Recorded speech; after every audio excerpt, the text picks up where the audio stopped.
That's not the right room. It all looks the same from this angle. Yeah, I get the perks.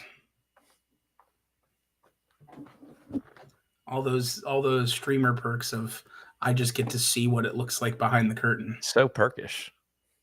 It's a huge perk, honestly. And Perkins. Oh, you're gonna love that. You're gonna love what I'm about to say then. So, we do this or they call them like one arcs with like RPGs, like role playing games, or like tabletop ones, like D&D stuff. Okay. Just like a couple, me, Keith, and like a couple of our other friends. And the one we're doing right now is like we're X-Men. But we haven't started yet, but we're X-Men and I'm playing Cyclops. Just, it'll be cool. It's like a little 3-episode arc probably, or 3-session arc. It's only like a couple hours. But the guy who's running it is like, we're setting it in the 80s just for fun. So I AI image Rob Lowe if he were to play Cyclops in X-Men. Okay. And it is very funny. It's like Jean Grey. Yeah, pretty much. It's pretty great because AI is not good at this stuff. And for some, they couldn't understand the fact that I wouldn't want to see Rob Lowe's eyes. It would like the one was just like a picture of Rob Lowe, like dressed in like a red leather jacket, whatever, to imply that he's a Cyclops, with red sunglasses on and like eye stickers on them, basically. Like, you want to see his eyes, obviously, so we're gonna put the eyes on there. Why? What are you trying to do? You're in big trouble if you see the eyes. Yeah, that's exactly like they just couldn't. AI couldn't grasp. It knew who Cyclops from X-Men was, right? But it absolutely was not understanding that meant I didn't want to look at his eyes. Please, no eyes. I just had to start getting like very specific, and then it finally figured it out.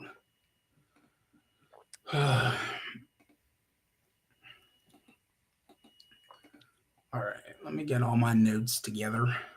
Yeah. I think I'm good on my side. I'm also good. Are you ready then? Aye, Captain. 3, 2, 1.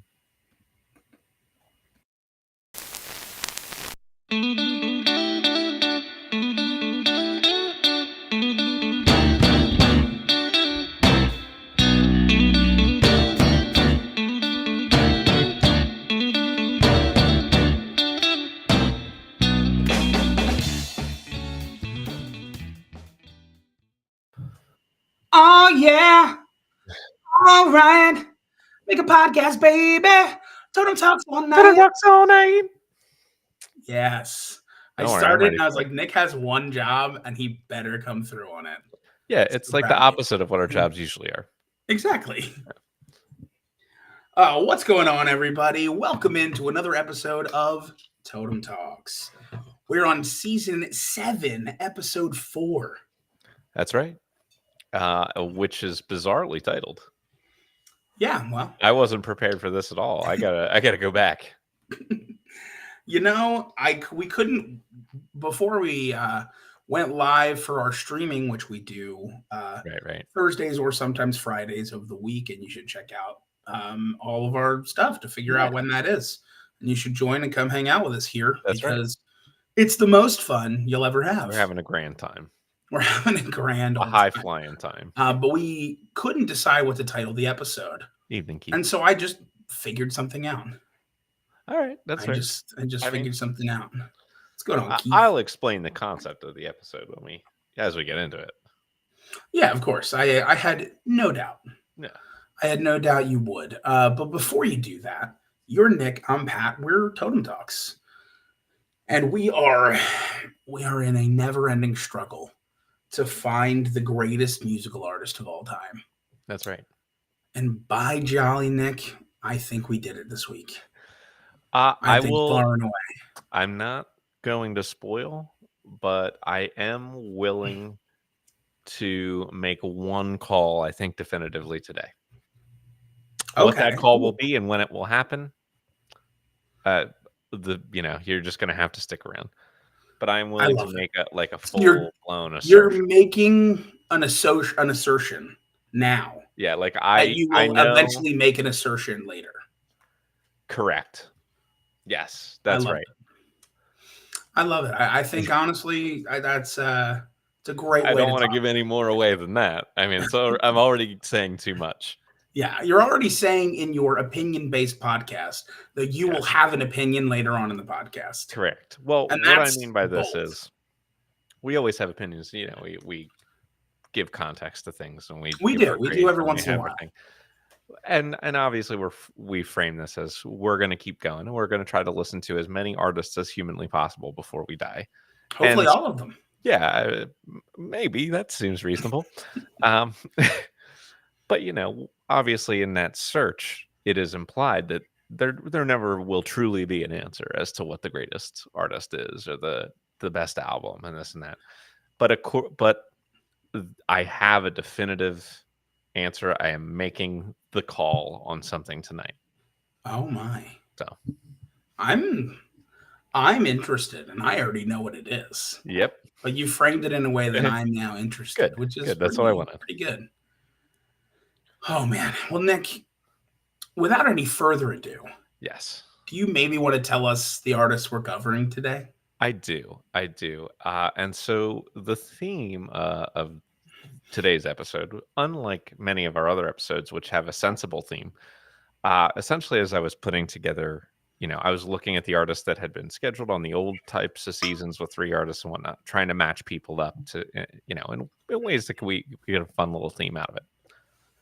And I saw one artist and I'm like, I hate you so passionately, not even as an artist, as a person, that I just want to find somebody else that I can match you up with, specifically so that you lose very badly in your episode and look terrible.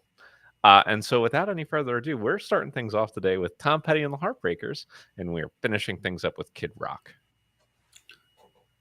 I never knew you felt that way about Tom Petty. Rest in peace. Especially since you sing American Girl in gigs. Yeah. Which just a bold time all around.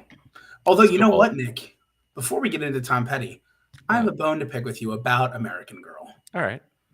Which I've been really hanging on to since last year, honestly. All right. So he says on January. On December 30th. Uh-huh.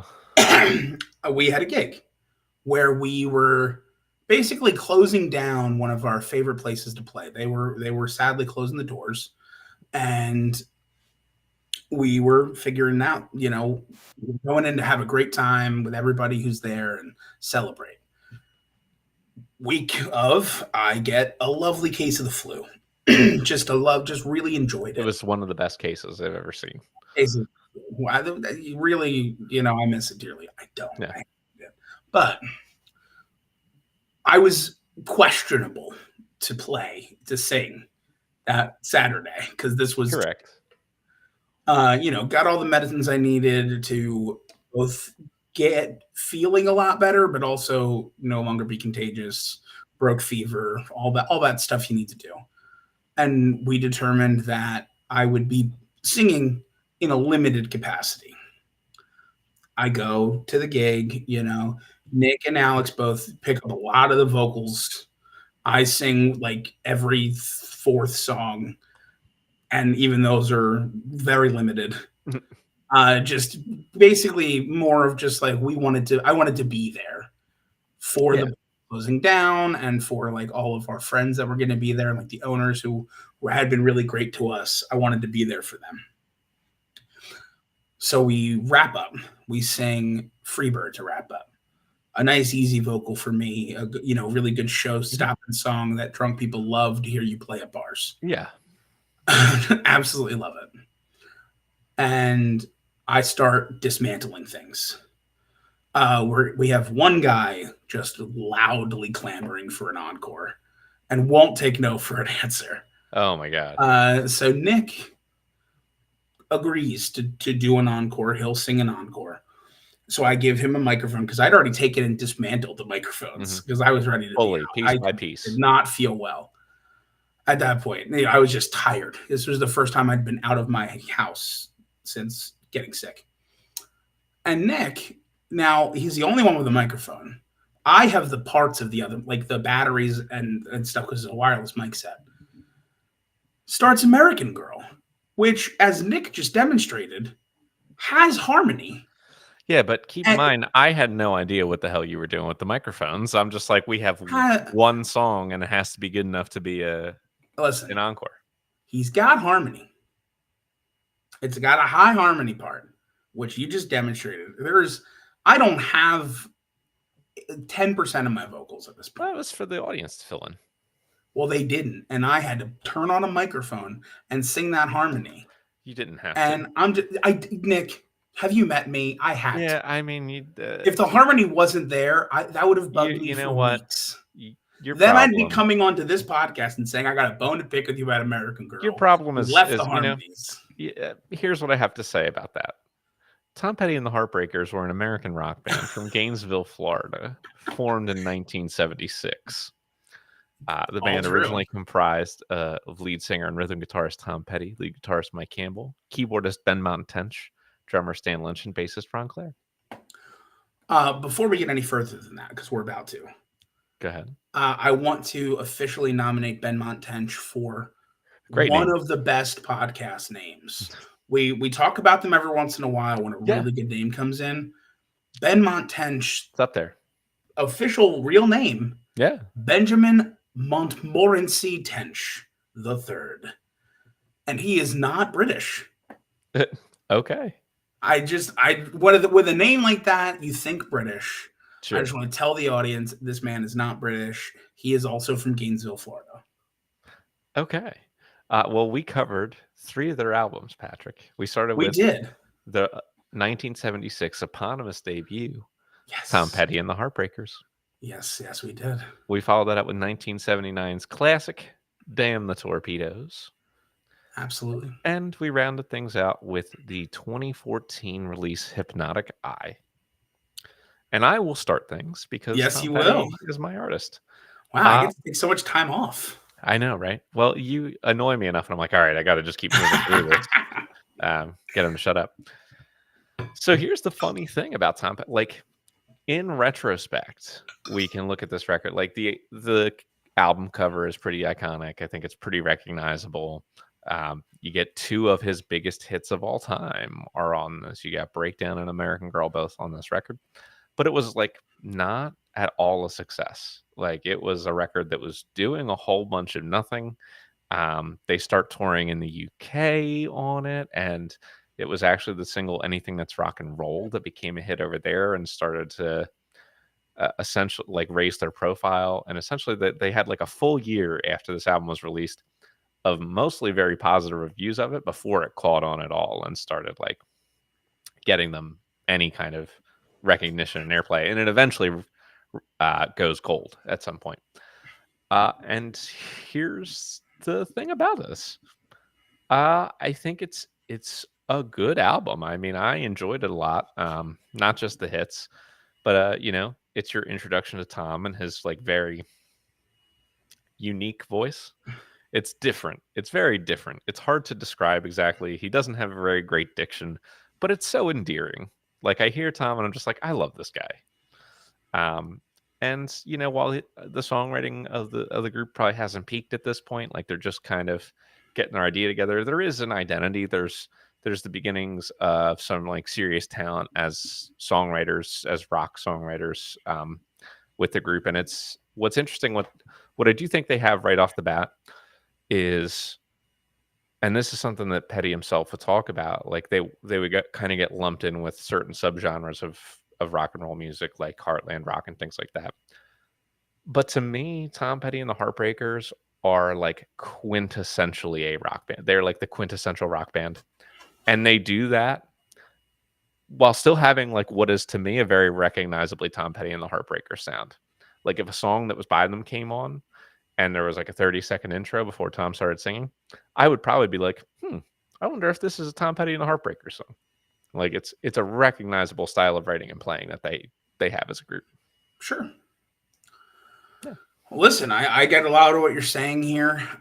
This felt like the beginning, is the best way I can describe it. It like a little rough around the edges from what I know Tom Petty to become.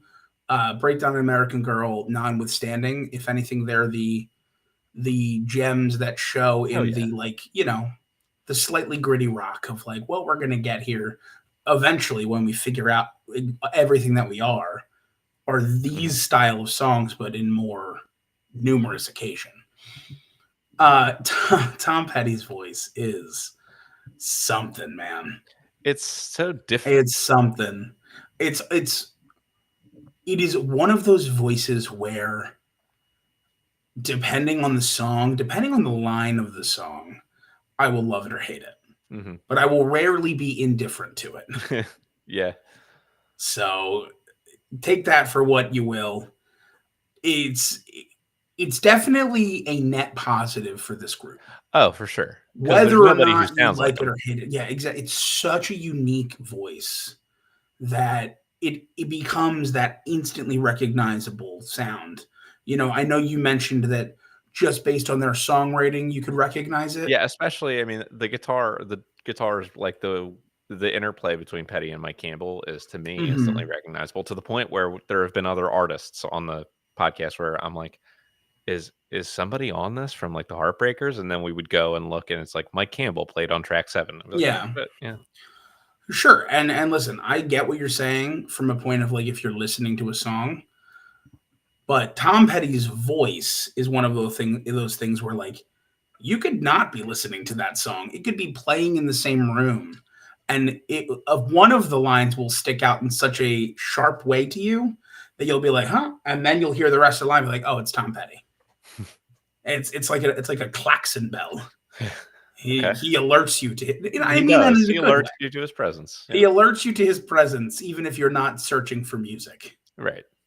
And I really do think American Girl is such a good song, and it's a very good song for a multitude of reasons. But the one that I love about it is there's the moment where it completely fakes you out Hmm. because the whole song happens.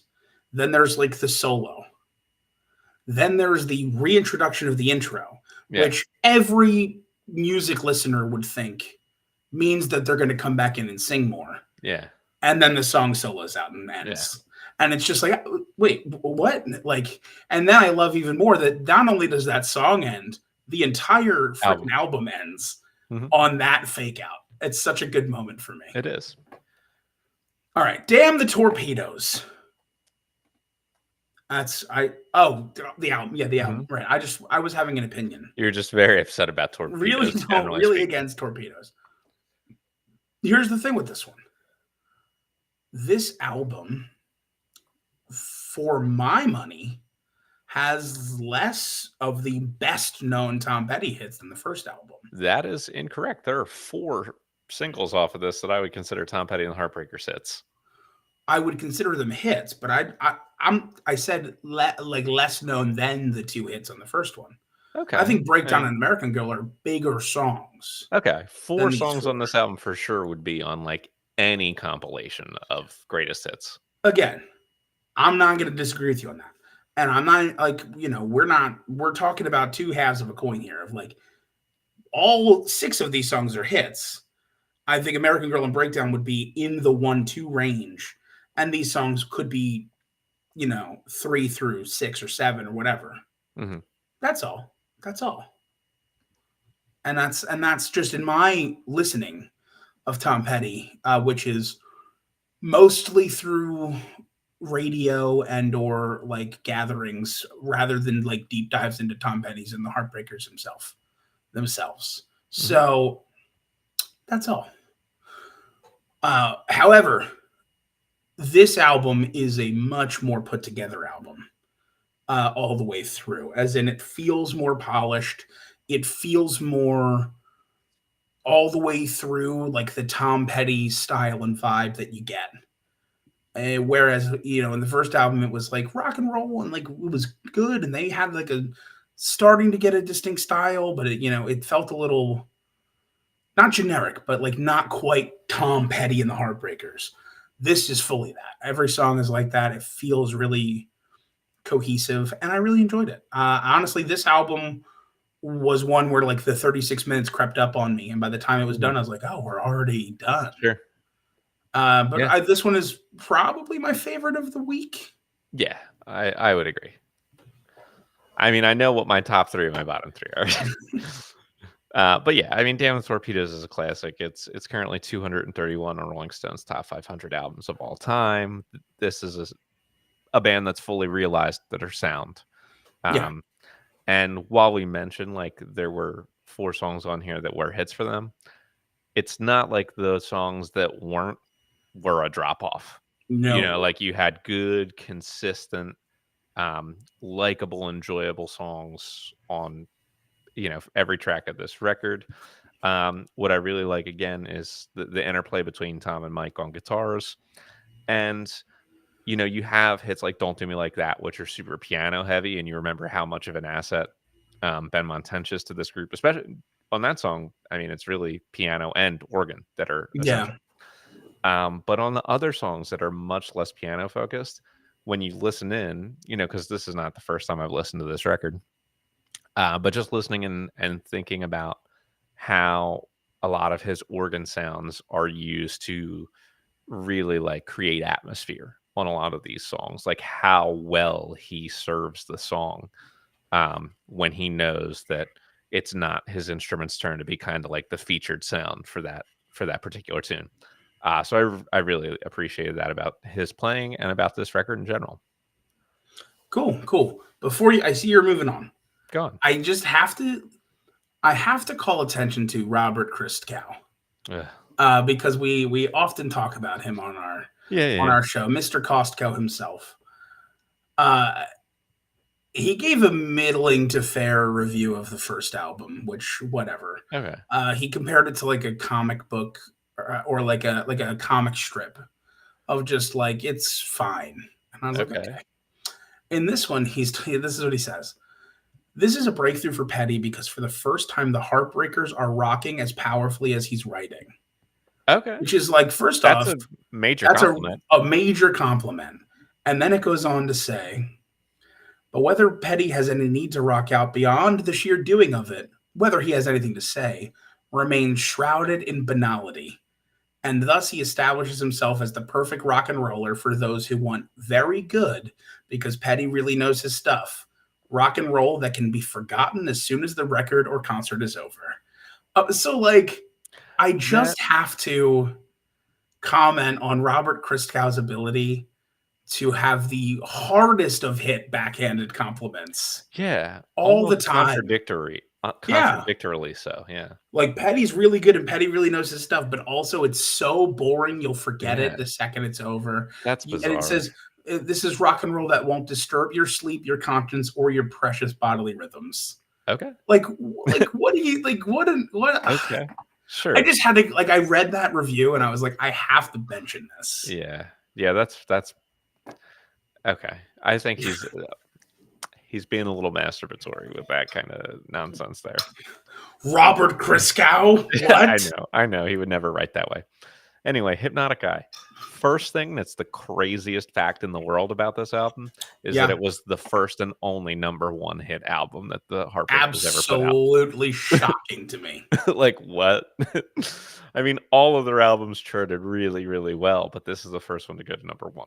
Bizarre. It was also nominated for a Grammy and is generally very, very well reviewed, which is something that we worry about with these classic artists coming into their elderlies. We always do. We always And you worry. know what? I think this record absolutely merited the positive reviews. It was a really strong rock and roll record. I think it showed a little bit more range than maybe you got um, for their like really straight rock and roll stuff from the 70s. I think Tom's voice has obviously, it's obviously like deepened and mellowed with age, and I don't necessarily even think that's a bad thing for him. I It's still unique. He's I still have to say, recognizably himself. literally my thought process, because I want you to finish, but and I think Mhm. you'll agree with me here. I literally thought, does Tom Petty just sound more like Tom Petty the older he gets? Yeah, okay. Sure. Like even though it's almost just like it's just mellow enough now where it's not grating against him. Like he sounds more like Tom Petty, Mhm. even though I've almost exclusively heard his album releases and like breakdown, and I never would have heard another version of that other than the version on the album. Right. Like it's just wild to me. It's like Yeah. he's more Tom Petty now. Sure. No, I get you. And here's the thing. This album doesn't have any of the hits like all the other albums that we listened to did, but it also doesn't have any misses. Like I thought the songs were reliably good, reliably likable. Um, I really enjoyed the song "Full Grown Boy." It had like kind of a loungy sound to it, which was something like super different from what you expected from them. So it was nice to see just like a little bit of growth in them as songwriters at this point in their career. And I think it's again the most you can ask um, for a classic rock group making their last album in the 2010s. Yeah, listen, I completely agree with what you're saying.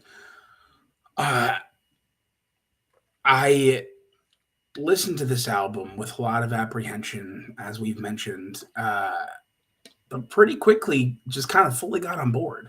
Yeah, Started enjoying it. Like Tom Petty's voice holds up in the way that I said he almost sounds more like Tom Petty. And again, that's hit or miss for me personally. Like we discussed the uniqueness of his voice. Like I think the uniqueness of Tom Petty is that there are like moments when he sounds really good. Like he's not like hmm, Bob Dylan, no, right? Like yeah, Bob Dylan doesn't sound good. right. So when I say his voice is unique, it's like he and Bob Dylan, one of the best songwriters of all time. Sure. Very much enjoy listening to his music. So this is not a knock on him, but nobody would say Bob Dylan's a great singer. You'd No, say Bob Dylan is such a good songwriter. We tolerate his singing until someone else covers his songs. Um, but like with Tom Petty, like there are legit moments when he sounds really good, and then other moments when I'm just like, what is happening? sure. But all the way through this, the thing that really struck out to me, like the entire time, was the writing.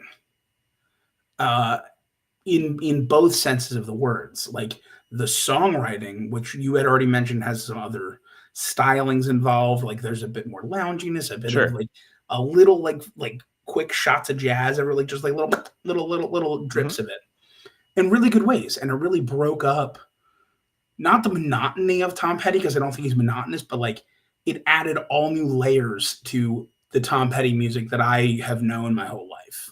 Sure. And then the lyric writing to me felt like it had also taken a step or two forward. Whereas I've always thought of Tom Petty as like a good songwriter, obviously like a good lyric writer. He's writing, emotively. He's writing in ways that you relate to. But I just thought this album had more moments of calm reflection and like Hmm. little things. Like the song "Shadow People" Yeah, was just such an interesting concept to me sure. because it's a whole song just based on like and this is such a relatable thought because I think every human being has had this one point where it's like, what is that dude in the car next to me thinking? What's that dude's life? Hmm. And it's a whole song based on that thought of like, and just taking it places like, I mean, the dude next to me could be like the nicest person or could be an actual evil person. There Sure. could be love, there could be hate, like there could be all these different things in between. And I just thought it was told in a very interesting way with interesting music behind it as well. Yeah, no, I agree. Yeah, lots of positives there. So Yeah, let's talk about Tom and the Heartbreakers here. let's talk. So I'm going to start by what makes them unique, and I was struggling a bit here to decide, you know, Hmm. what I thought would fit this category, and then at the end of it, I feel like it's the way that they endured with their success, and by this I mean like they had arguably their biggest hits in the '70s with "American Girl," "Don't Do Me Like That," songs like that, Yeah. and then also in the '90s with "Mary Jane's Last Dance" and "Into the Great Wide Open." And so, Yeah. like, and they were making hits throughout the '70s, '80s, and '90s, but for a band to have arguably, like, at this point, we're now 30 years past when all the biggest hits came out. And you could easily say that there was like a full decade in between his two biggest songs, in retrospect. Yeah. So for them to be still at such a high level, managing to always produce those hits and to have two or three of their biggest hits separated by so much time. So that's what I'm going to give them there. For their 6 degrees, I have a couple. One, spoiler, you could even consider it their highlight, and I will for the sake of argument here. Okay. They were inducted into the Rock and Roll Hall of Fame in 2002. So, and Sure. that's the thing. Like I was debating whether it was like their enduring success that was more unique in the spread of their hits, or whether that was kind of the highlight of their career to come back with it. I wasn't sure, so I went with unique, and then the highlight is being inducted into the Rock and Roll Hall of Fame, and they were inducted by Jacob Dylan, Oh, okay. son of Bob, lead singer of Wallflowers. Yep. Now, also one of the things that helped, get them a lot of fame early on with their hit Breakdown was the fact that it was featured on the soundtrack to a movie that totally flopped, which was the movie FM. However, the soundtrack sold 1 million copies because it was so good. FM being like, it's actually the title track is the only Steely Dan single that was ever not on an album. But the other artists on Which that, could absolutely also just plain contribute to the sales. sure, Steely yeah, Dan, Steely Dan fans love Steely Dan. fair point, yes. But the other artists who are featured on that soundtrack with Tom Petty and Steely Dan were Bob Seger, Foreigner, the Steve Miller Band, Eagles, the Doobie Brothers, Joe Walsh, and James Taylor, all of whom we have covered before. You can probably understand why it sold so well.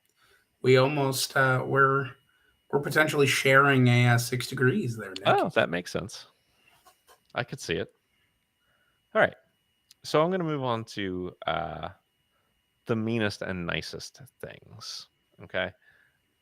So here's the thing about the meanest thing. There is not a meanest thing.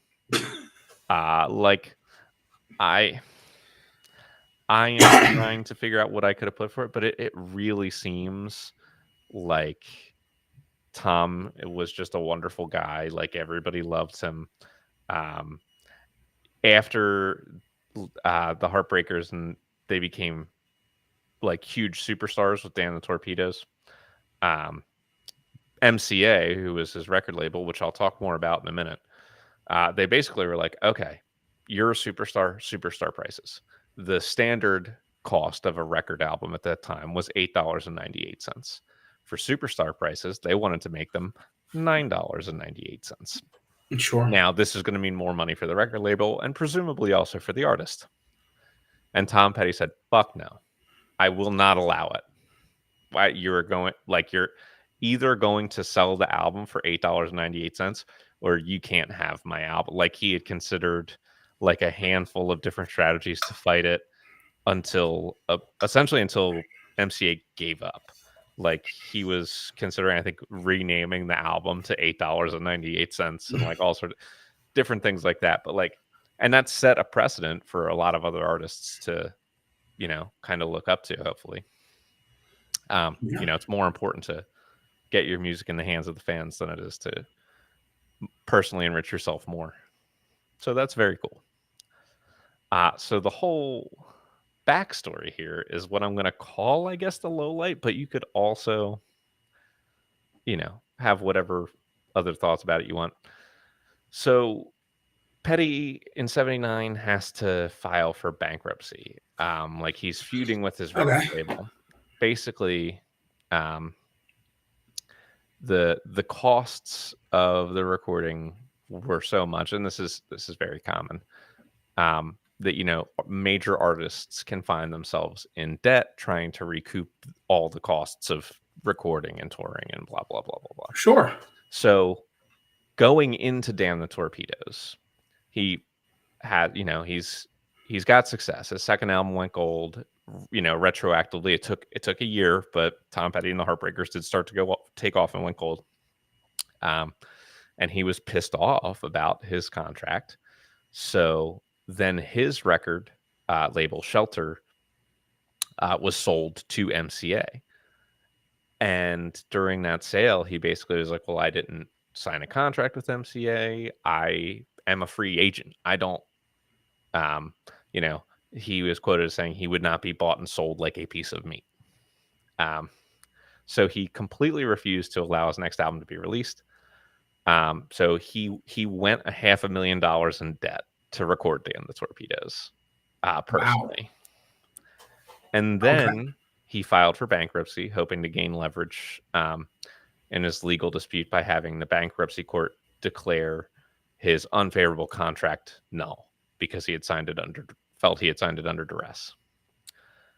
And then MCA decides to give up, and they agree to release Petty from his existing contract and then re-sign him to a $3 million contract with a new subsidiary label for the purpose. And then through that, they were able to release Damn the Torpedoes, which ended up being very much worthwhile for them to sign him for. So again, also the kind of thing, it sucked for him that he had to go through all that, but that's also another kind of precedent-setting thing if you're a popular artist to assert control over your property and your livelihood. Always in favor. Sure, and we have, as many times as we could, shouted out artists for that throughout. Oh, yeah. And Taylor Swift is probably the best example in recent times of an artist fully retaking control of themselves and their work. Yeah. So good for Tom. Good for Tom and the Heartbreakers. Exactly. And I have nothing else to say, so I think it's time for us to. Now, Nick, would you be okay with an across the table 6 degrees of Totem Talks real quick? Yeah, go ahead. This is one that I remembered, and I wanted to get the facts straight. So in 2015, I've heard of it. It was revealed that due to some royalties and refuting of copyright for a song, that Tom Petty and Jeff Lynne would both receive royalties for Sam Smith's song "Stay With Me" because of its similarities to the Tom Petty song "I Won't Back Down." Yeah. So just thought that was an interesting little 6 degrees there. Two songs that if you just listen to them plain have nothing in common to the average ear until you start realizing oh, wait, the chords, even though the tempo may be different, the chords are the same. It's all A minor, C, and G. It all fits. Yeah. Yep. So I just thought that was cool. Yeah. All right. And now time for Child Stone.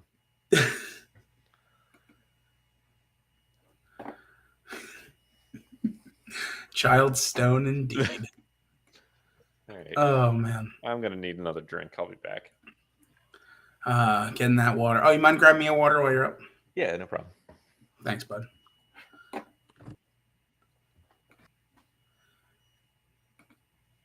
Alrighty. Ay, ay, ay.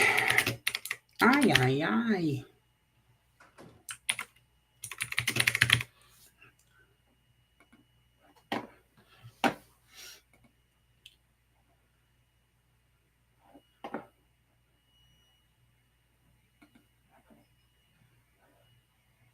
My goal is to do my best to keep this on the rails because I think this segment has a chance to go wild. Someone is not going to be happy. Just in general, I think we'll agree on most of the stuff, but I just think he won't be happy sitting there talking about Child Stone. Which, let's be honest, probably just means a better episode if I'm from where I'm sitting.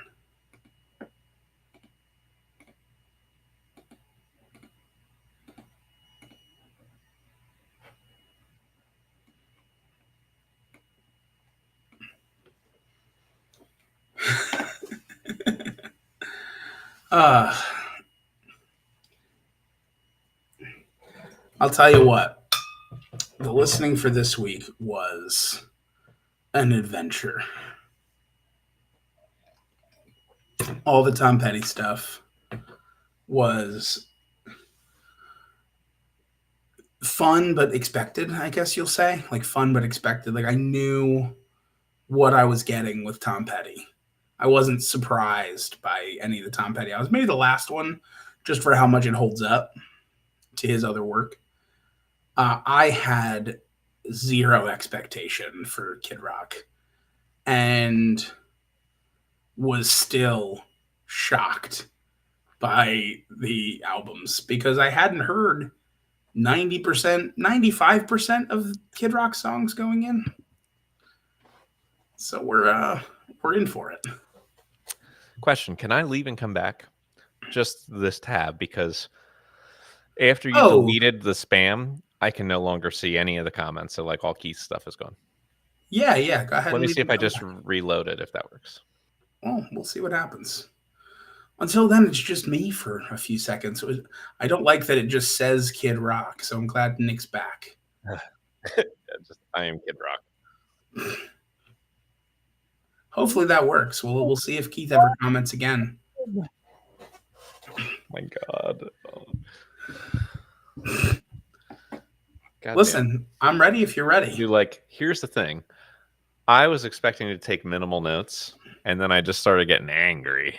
Yeah. Oh yeah. I mean, that's like, I really thought like several times on the last album I was done taking notes, and I was like, fuck no. I can't even show you my note page because it's on my other screen. Yeah. Especially what my post game notes are for like the meanest, nicest, most unique, all that stuff. It's long. Yeah, I'm sure. This is gonna be a 3-hour episode. Okay. I'm ready to go back when you are. I'm ready. All right. 3, 2, 1. Robert James Ritchie, known professionally as Kid Rock, is an American musician, singer, rapper, and songwriter. After having established himself in the Detroit hip hop scene, he broke through to some mainstream success with rap rock. He's been active from 1988 until the present day. We covered 3 albums, the first of which answers the question of the title, What We Ate for Breakfast. It's Grits Sandwiches for Breakfast from the year 1990. We followed that up with Devil Without a Cause from 1998. And then we closed it out with Bad Reputation from the year 2022. And it's my turn to go first. Have fun. Oh man, I'm so excited. So Grit Sandwiches for Breakfast was released on November 27th, 1990, which was my father's birthday. How about that? Actually, he was born on November 27th. Of 1990. So, not of 1990. Although, I mean, not much before that. My father was quite young at the time. But this album was 58 minutes and 11 seconds long. And it was fucking terrible. It was so bad. It was so absolutely terrible. And it was shockingly terrible. So the first song really sets the tone for the entire album. It's Yodelin' in the Valley. Now, this is a song that's entirely about like blowjobs and getting them in the valley. And let me tell you who I don't want to hear talk about or sing about or rap about blowjobs in a valley of any kind, and it's Kid Rock. He almost tops that list for me now after having heard it. And I'll tell you what, this album to me felt so annoying to listen to because I could hear just all of the influences of it, and it was just like so stupid generic all the way through. Now, I know that when this album came out, hip hop and rap weren't where they became throughout the 90s, which means this album was influential to some of the worst rap of the 90s, where it just became super like grotesque and not at all story driven. And instead of all of the good versions of rap songs you got, which you got a ton of great rap in the 90s, there was also stuff like this where it was just all vulgar and that's it. They're like, songs and rap songs can have vulgarity, and sometimes that Mhm. adds or at least doesn't take away from. Sure. And, curse words are used so prevalently for a reason. They're to convey an emotion usually. Mhm. And if you're a good enough artist, if you're a good enough writer, you can write as vulgarly as anything and, I can think of like, make it another work. rapper from Detroit Yeah, sure. who does it very, very differently. Sure. Uh, like seriously, like the big thing with this album was just it garnered a lot of controversy when it became out, or when it came out, because of all of the grotesque vulgarity. Uh, but even that was all like I feel like this album was terrible. Yes. Like terrible, terrible. Even I agree. even if you take away just the vulgarity and just try to merit the music, it was just super bland, awful, baseless. Like the rhyme scheme was so basic. It never felt like he had any flow. I didn't think I'd be talking about Kid Rock's flow, but Okay. So here's the thing. This album was very offensive to me. It was offensive in 3 ways specifically, and let me tell you about them.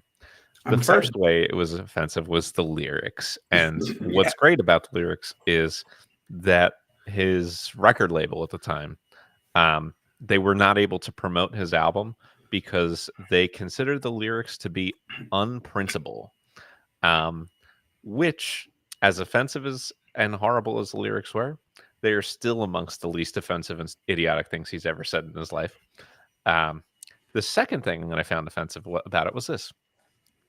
This is an album of a guy who I guess is trying to like feel like he is tough and cool and he wants to have some cred in this emerging rap scene.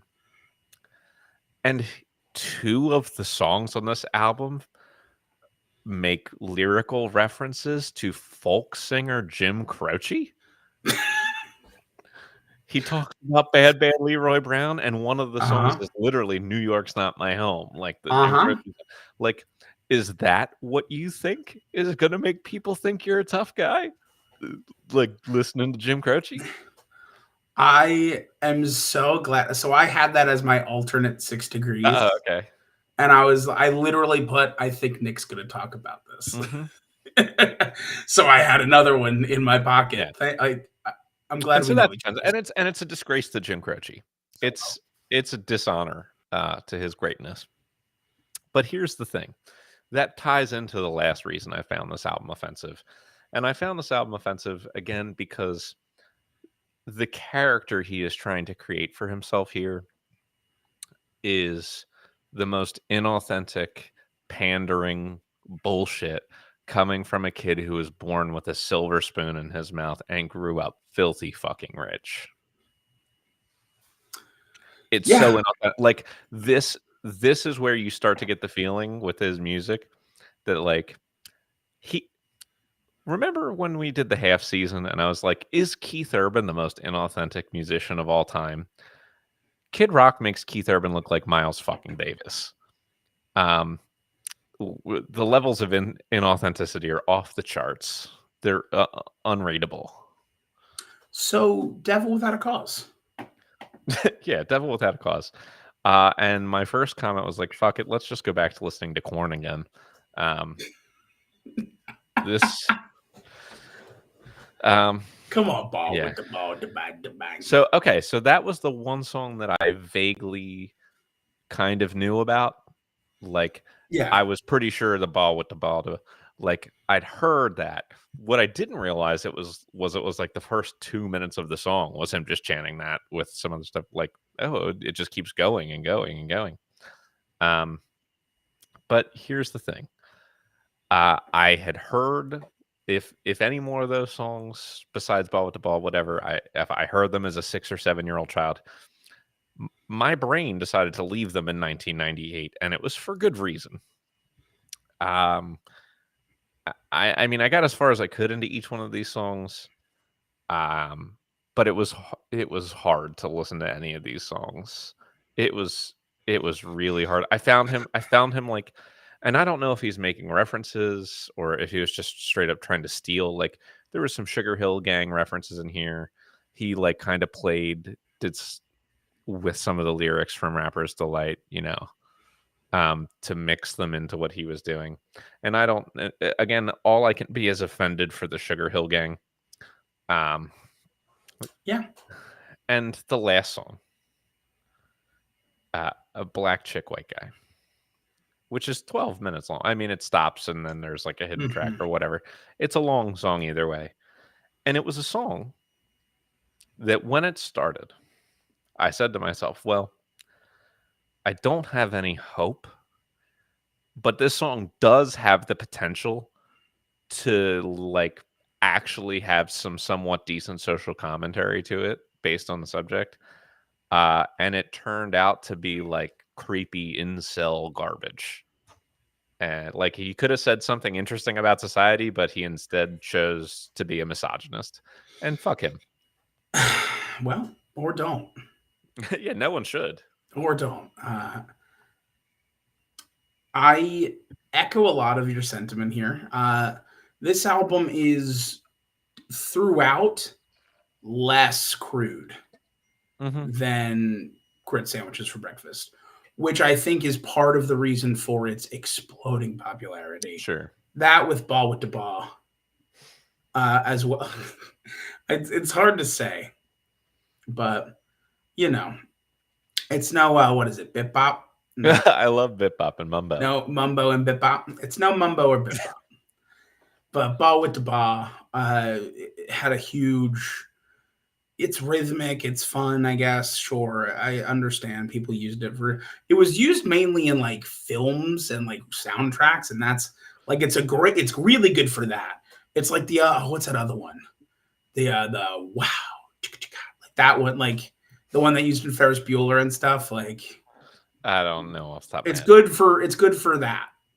The other stuff isn't quite as lyrically crass. It is lyrically crass, but it's more so approachable. Sure. And more so like he was trying to avoid some of the more crass lyrics. Sure. Which limited an already limited writing vocabulary to the point where it just feels repetitive and boring. And maybe that's a good thing. Like I was mostly just bored and disinterested. I did have two moments. One, realizing that Lindsey Buckingham is credited as a writer on one of these songs. So I assume he had to quote. Yeah, he had to pull from one of Lindsey Buckingham's songs. Correct. Yeah, same with the Holland Dozier Holland that's on there too. Yeah, I just saw and had to mention. Yeah, yeah. I knew Welcome to the Party had old school in there, so that makes sense. That what I said. You know what I'm saying? I do. But what really struck me was, okay, you're Kid Rock. It's the '90s. You're trying to. Is this hell? You're trying to establish yourself in the mainstream rap scene as a Detroit rapper in a world where Eminem exists. So you had Eminem feature on one of your songs, and Eminem did it because Eminem is also from Detroit, and it makes sense. But if you're trying to seem like an authentic rapper who has like an authentic inner city struggle story, don't bring in somebody who does and who was a better rapper and writer than you. Right. Because his verse on the song Fuck Off was the best verse on the whole album. Of course. And annoyed me. Yeah, and that's the thing I think that really pisses, like, not personally, although definitely personally, but musically, the thing that makes me the angriest about Kid Rock is that he tries to pass himself off as someone who like lived the struggle and fought hard to get by when he was not ever that and can't relate to it in any way. He's been rich his entire life. So, Bad Reputation, 2022. This album is, I will start by saying, sonically, purely sonically to your ears, better. Because this is just Southern country rock. It's very plain. It's very paint by numbers version of that, but it is that. And so it starts off avoiding the very, very substandard beat making and repetitiveness and actually is music. And then you listen to the lyrics and you realize that this is just the most pandering bullshit. Like the entire album is just I'm pandering to who I now recognize is my base of fans, and everything that I do is about pandering to them. And with inclusions of like political, like just like not political statements, political memes. Yeah, right. Like none of these. I Well, want to be he's clear. not Like, capable of thinking in anything more sophisticated than a meme. well, He's a I very want stupid to be man. clear. There are people who I don't agree with politically, Oh, yeah. who can voice their political beliefs, and I can disagree with them, but say you're voicing your beliefs. And I Yeah. want to be clear on that is not what's happening here. This is a man who has flip flop politically. We'll talk about more of that later. But who has kind of latched on to this image of himself of who he is now. He's no longer a Detroit rapper. He's a Southern No. country singer, and all of the lyrics. I mean, we're talking like the most meme worthy political statements that have happened in the last few years are all throughout this thing. Like, and that's just what really struck me the most about Kid Rock throughout the listening was just this level of inauthenticity. Like, there are people who I don't like personally and stuff and politically, but who I know are being true to themselves. And Yeah, I but don't this like is that not that. person. But I don't know who Kid Rock is. I don't even know if he does anymore because he just I don't seems think to he be. cares. I don't think he cares. He just He seems to doesn't have the be level of whoever the people sophistication. want him to be. Yeah. He has no artistic vision. He doesn't have any, No. he just wants to make money. Ah, Yeah, so those are my opinions. okay. This album was probably, if I was listening to it instrumentally, the best of the three. But I unfortunately wasn't given that chance. But here's for the sake of being as fair as possible to Kid Rock. There were two or three moments on this album where either Kid Rock could sing or whoever was producing this album is a miracle worker. So Okay. I will hazard a guess that I think Kid Rock's voice on this album was good, Okay. but his voice in the other sense of it Sure. was fucking bad. Okay. I mean, how do I begin with this album? It is sort of like I almost want to say that it's as if SNL got together and was like, let's just do a bunch of skits on like the new Kid Rock song that's No, just that's like so true. so over the top MAGA. Like but then like they went so far with it that they were like, all right. This is so far beyond the realms of like even parody that we can't even air this. It's too over the top. Even he And would. yeah, and, like literally even a comedy show designed to make fun of these assholes in the public eye like wouldn't even because it would be so unbelievable even as parody.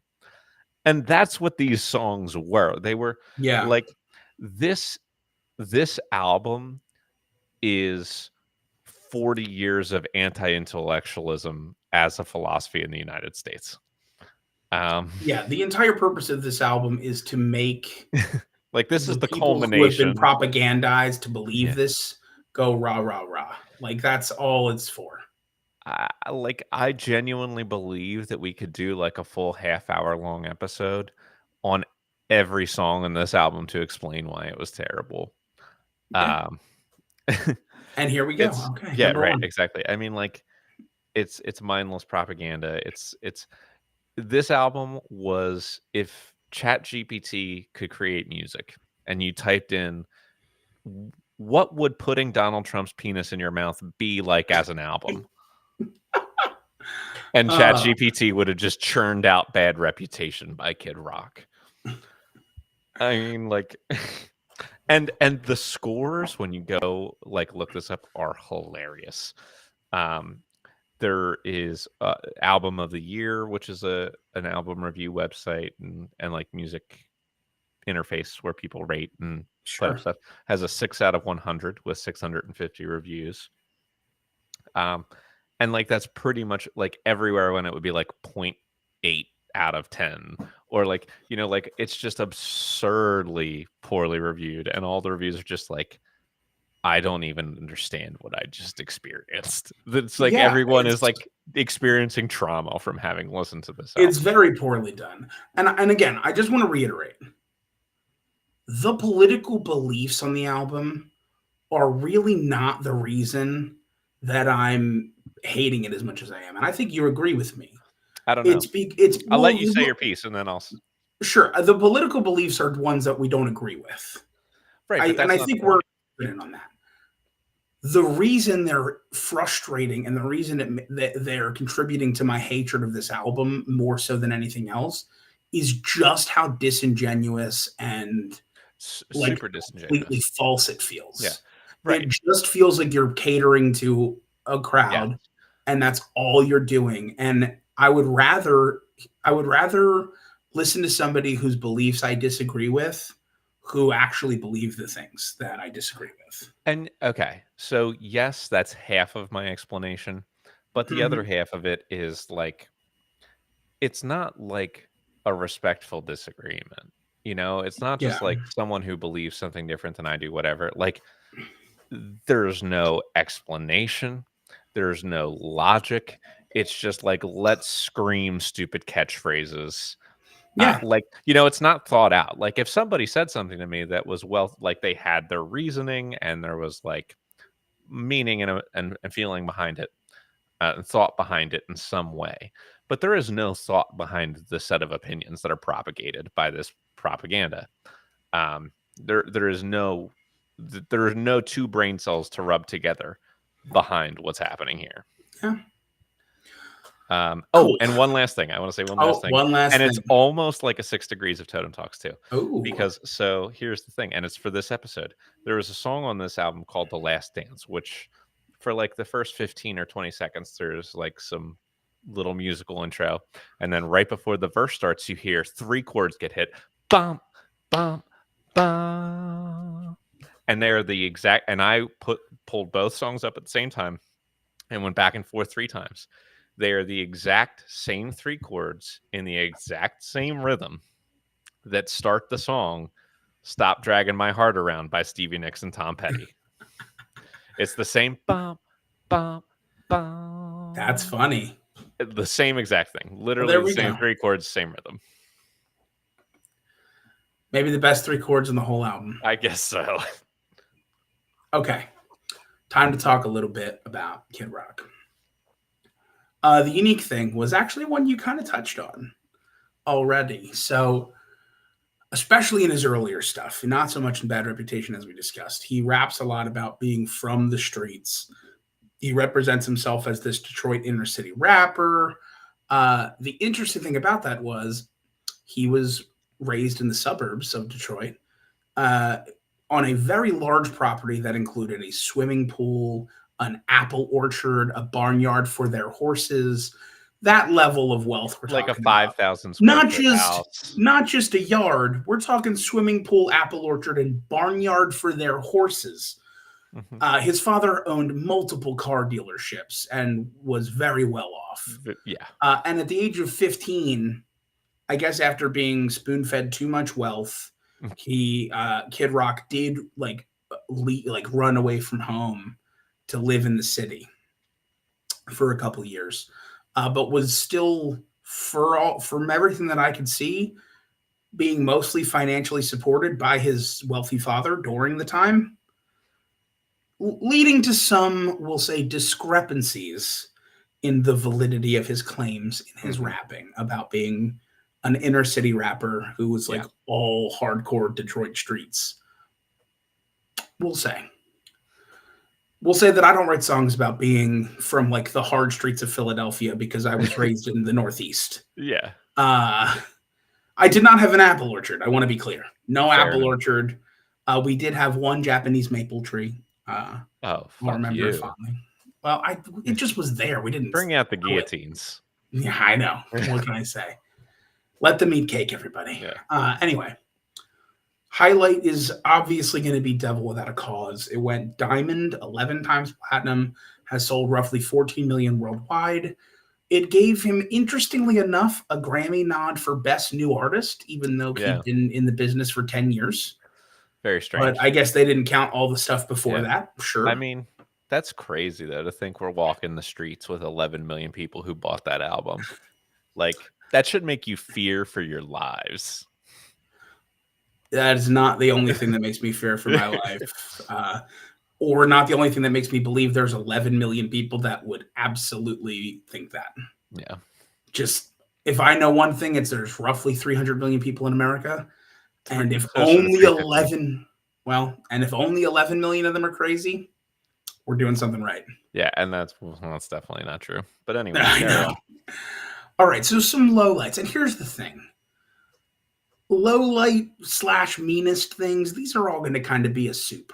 Yeah, it's going to be a lot. I don't really have distinctions between what would I consider a low light in the career of Kid Rock versus some of the meanest things he's done.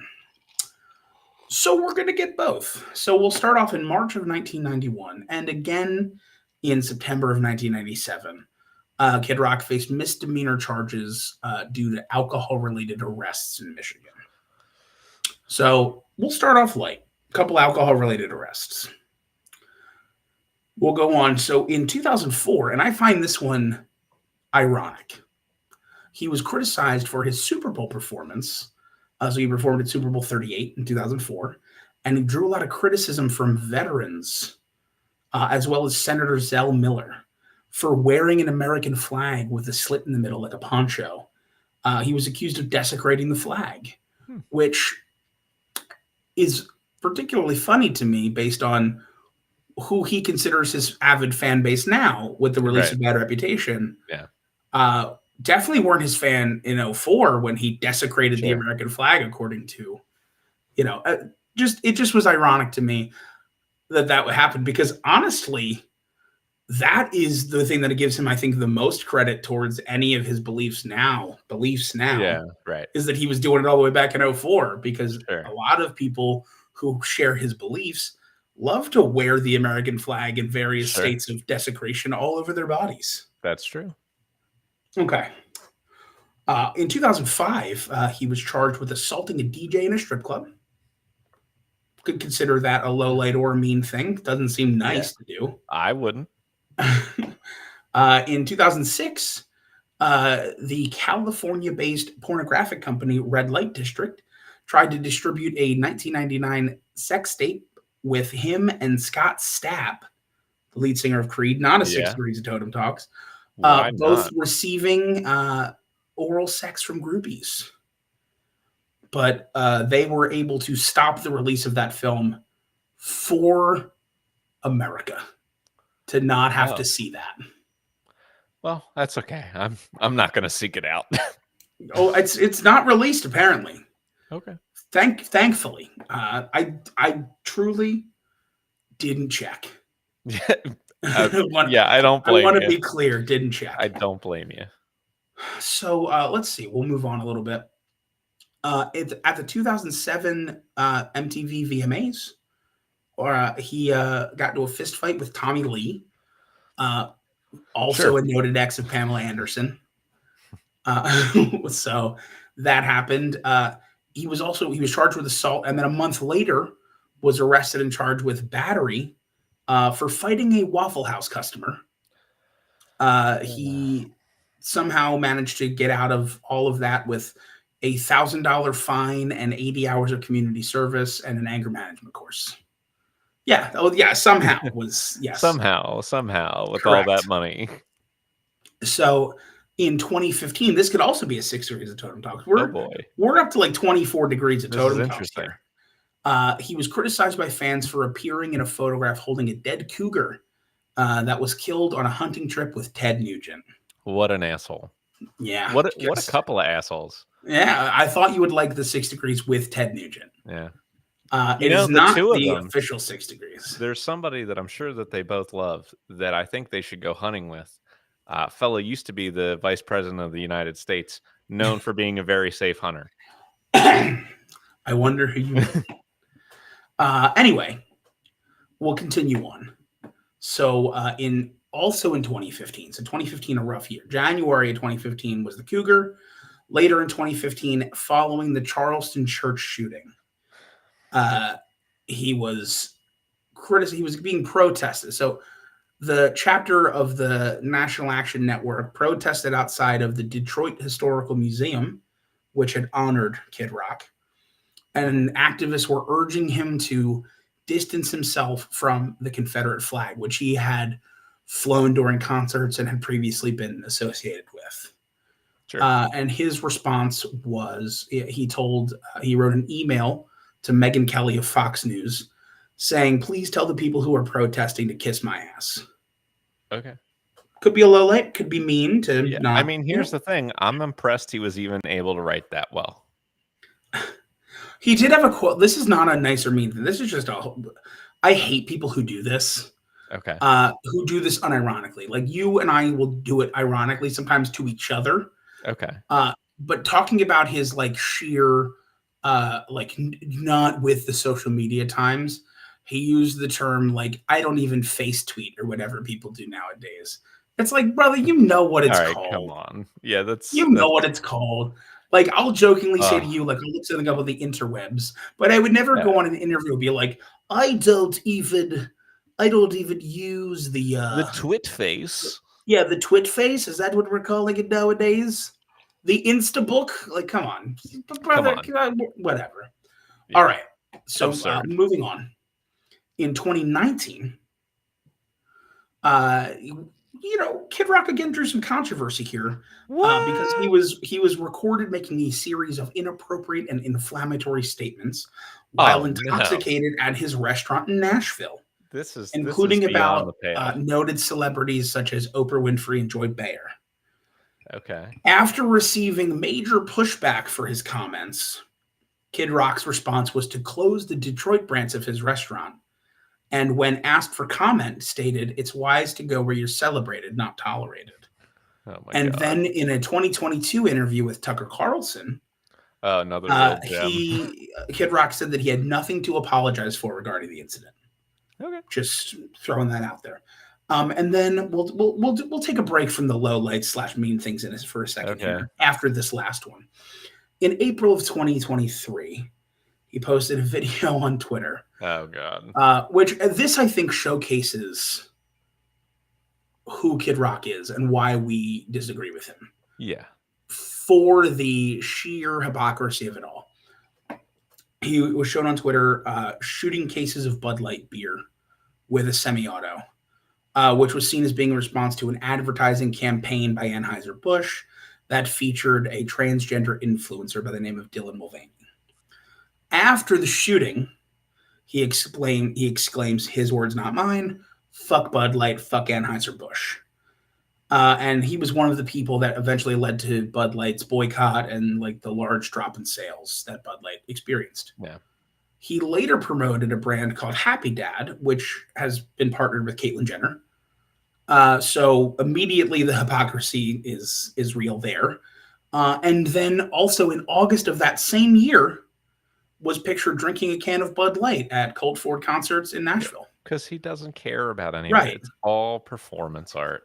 I mean, and like here's the thing, like, and I disagree with him on everything because I mean I do, and it wouldn't be like if it was another person and we disagreed on tax brackets and exactly what percentages should be and where the cutoff should be. Like, okay, if I think you're very, very wrong about that, I'll be upset about it, and I certainly would never vote for you.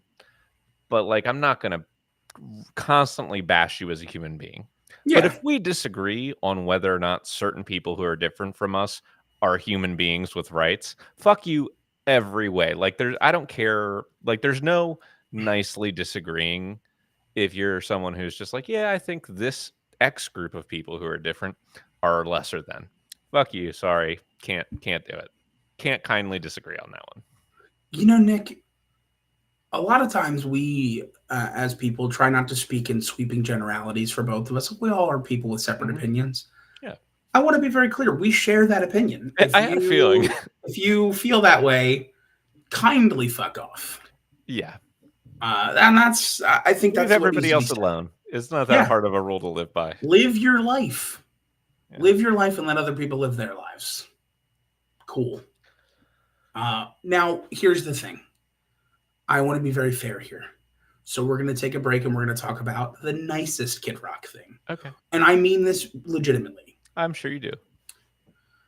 Kid Rock is one of those artists who firmly believes in affordable concerts for his fans. So he has fought for a long time, charging as much as $20 a ticket, which is very cheap in comparison to Sure. the rest of the rates, and has always been an advocate for charging the least amount he can for tickets, and in using like taking big pay cuts himself to make that happen, instead of getting these like big like huge standing paychecks that he would get. He just tries to get a little bit of the percentage of concessions to ticket sales, much less than most prominent artists. So I will give him a shout out for that. That's Like good. That's a that good is a thing. good thing. It's an objectively good thing. We want music to be affordable, I even if said it's very music that I similar think things is about terrible. Tom Petty. You did, which I thought was interesting. Like it goes to show you that people who we may hate still can do good things. Broken clock is Is right yeah, 3 times a day. you're correct.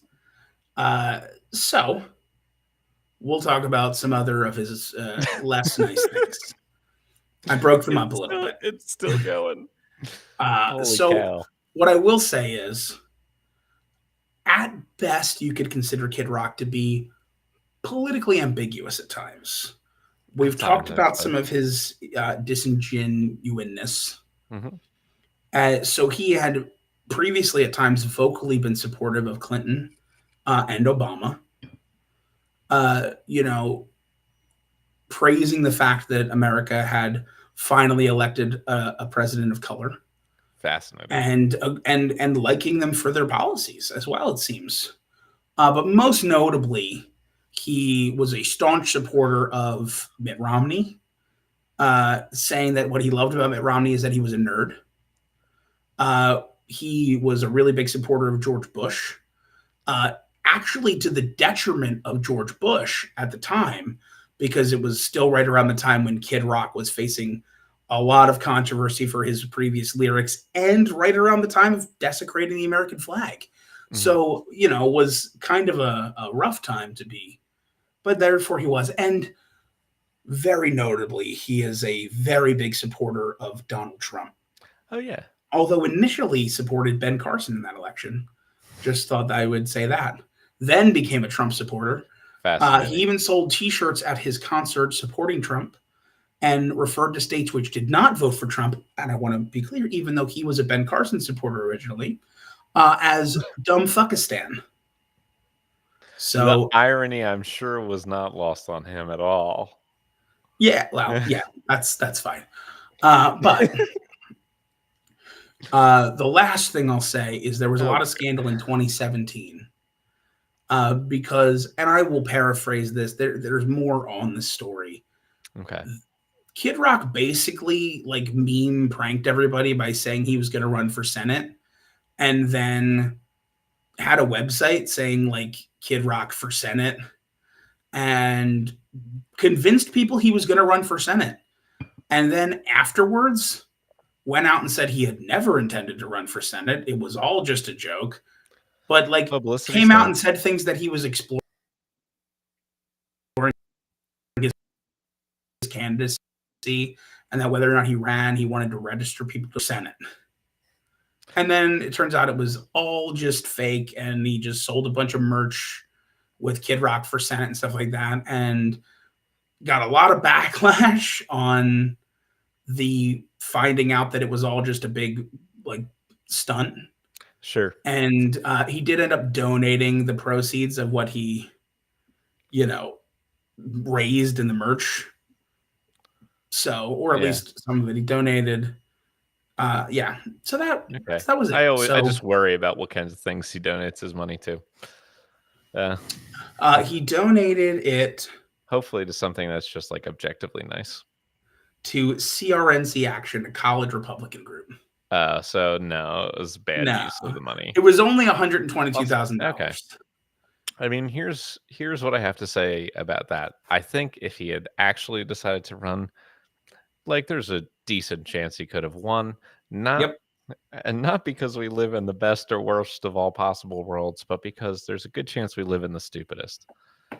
I mean, there's a movie, I'm sure you've at least heard of it, if not seen it, called Idiocracy. I've seen it several times, and it Have feels. you watched it in the last like 2 or 3 years? Yep, and it As it doesn't. just gets scarier and scarier, it's less I mean, funny like, every here's time the you watch thing, it. like, it doesn't even feel like parody. It's just like, yeah, Yeah. this is like an objective, just When that measure of film what came out, the though, world is like. it was supposed to be a parody, it was supposed to be Yeah, a comedy, no, I know. and I watched it, like, I wanna say, like, 8 months ago, and I didn't laugh, and was just like, Uh, "Oh, I oh, recognize no. the world that this is." Like, Yeah. I'm not saying it's the world we live in, No, but but I'm it's not saying that I can far. see the forest through the trees of the world Uh-huh. we're in to that world. Yeah. Yeah. Do you have anything else for us? I have a 6 degrees. Okay, great. Uh, and that is on his album Born Free. There's a song called Collide, which features Kid Rock, but Okay. also Sheryl Crow and Bob Seger. How about that? So you had mentioned Bob Seger. There's I Bob did. Seger. And quick, one more thing. I just want to be clear. Okay. In his tours for Bad Reputation, he would only tour at places that did not have any type of COVID restriction or mask mandate. Sure. Do whatever. So just Whatever. want to be clear about that. They're all Just a adults last making their own little choices. sprinkle. Correct. Just thought it was Whatever. interesting, like a weird stipulation to make in a post-pandemic world. That would be fully what is called virtue signaling. All right. And I believe we did discuss that that was most of Kid Rock's album. That's his career. Yeah. So let's give scores, and I will start by reciting the resume for Tom Petty and the Heartbreakers Sure. and their cultural impact score here. Of course, they have the floor of being in the Rock and Roll Hall of Fame. Some of their most important shows or concerts they've been a part of is the Super Bowl 42 halftime show, Live Aid, and Concert for George. Basically, everything after their first album, which I said did not catch on very quickly, ended up charting 23rd or higher. They've had 9 top 40 singles. The sales are a little bit difficult to parse apart between Tom Petty solo and the Heartbreakers. But for Tom Petty, I'm seeing numbers between 60 and 80 million. So you could probably say that we're looking at least in the 50 to 60 million for the Heartbreakers. Petty was also placed at number 92 on Rolling Stone's top 100 artists, 59 on their top 100 songwriters. Tom Petty and the Heartbreakers have a star on the Hollywood Walk of Fame. So those are things. They're very famous. They're above average. Yeah. Listen, I agree. They're a band that I would probably consider in the 8 range. I think that's probably a good spot. I mean, Tom Petty pulls a lot of it because Tom Petty it's a good name. Mm-hmm. It's a recognizable name. It is. But I think they could definitely be the 8s. They're very influential. They're consistent. The consistency is key. Yeah, consistently popular. Yeah. I think we could see them I would be in like the lower half of the 8s. Yeah, but like an 8-3 is like an 8-3. I think is good. And then we have Kid Rock, which he is famous. He is, I would say, in the minds of most people at this point, he is infamous, and he is famous for things that have absolutely nothing to do with his music. And the vast majority of Americans who know who he is don't really know anything about any of his music. They just know that he's I an disagree. enormous asshole. I disagree. People I know mean, all I think summer anyone long. who's like 40 and over, they're just like, he's just like some asshole that I keep hearing about on the TV. I think even 40 or over would know the song all summer long because it's a Oh ripoff yeah, of that one. Sweet Home That one, Alabama. yeah. Oh, I had blocked that song out of my brain. Yeah. He has two famous songs we didn't talk about, which are All Summer Long, which is just Sweet Home Alabama with worse lyrics. And And then, also Werewolves of London, because they're the oh, same yeah, song. that's And true. the The fact other that I song think is they're called all Picture. credited. Okay. The other song is called Picture, which is a duet about drinking whiskey and snorting cocaine while missing your ex. Yeah. Okay. So those are his two biggest songs. But here's what I'll say: love him or hate him, you know his name. It's Yep. recognizable. Infamy does get you some points in this category, Yeah, it does. and I think it wouldn't be out of the realm to put him in like the 5-ish, a little bit above a 5. Oh, he's definitely above average in terms of people knowing his name. Yep. I'll give him a 5.5. I mean, I think a five and musically, a I half think works. he's I think you have less multiple influential. multiple Still a little though. recognizable songs, and the infamy of who Kid Rock is, plus his very high profile marriage to Pamela Anderson. I didn't even Uh, know that was a thing. I just learned about that right now. sure. Well, you are not a like pop culture person. You know what I mean? I guess. You're not. I mean, that's I mean, fine. I'm really not either. I listen to more like things, and I get to sure. hear more things than I would even like at times. Yeah, exactly. Okay. So he's got 5.5. We're moving on to breadth of work. So Yeah, Tom move Petty on and to the breadth of work. Heartbreakers, 13 albums. That is going to start them, I believe, with a 6.1. Sure. And they have sold a lot. Yeah, Ooh, they're actually, it's a up there and 5.8. stuff. 5.8 I'll fix it. Yeah. Okay, 5.8. So they've sold, I would say, minimum 50 to 60 albums. They have to get at least a half a million. point 60, here. definitely more than 50 or 60 albums. Yes, million. So I think a 6.4. I think a 0.6 bump here is only fair. Yeah, you're over 50 million. I think you're good on that. I agree. Yeah, and I'm gonna give him a 0.4. I really like Tom Petty and the Heartbreakers. I think the worst they can do is pretty good. And I think there's so much good stuff, especially in all the other albums that we didn't listen to. I don't always have that context, but I know there are a lot of great Tom Petty and the Heartbreaker songs that we didn't Yeah. even get a chance to We cover. didn't even get Free Falling. Well, that's Tom Petty solo. We will get I that know. one day. That's a good point. We That's a will get good that point. someday. And I actually am really excited about that we're Oh, gonna me still too. get Free Yeah, Falling. more Tom Petty is great. Yeah. Okay, so Kid Rock. No, I'm kidding. Are I'll you? give my 0.5. You're giving him a 0.5? No, I'll give my up to 0.5. Yeah. What But do the you want number to I'm give? going to give is similar to you. I'm giving a 0.4. And it's Okay. for a lot of the same things. Honestly, for me, I was kind of leaning a 0.3 in this category, but the writing, like the lyrical writing on that last album, impressed me Sure. in ways. And I was just like, you know what?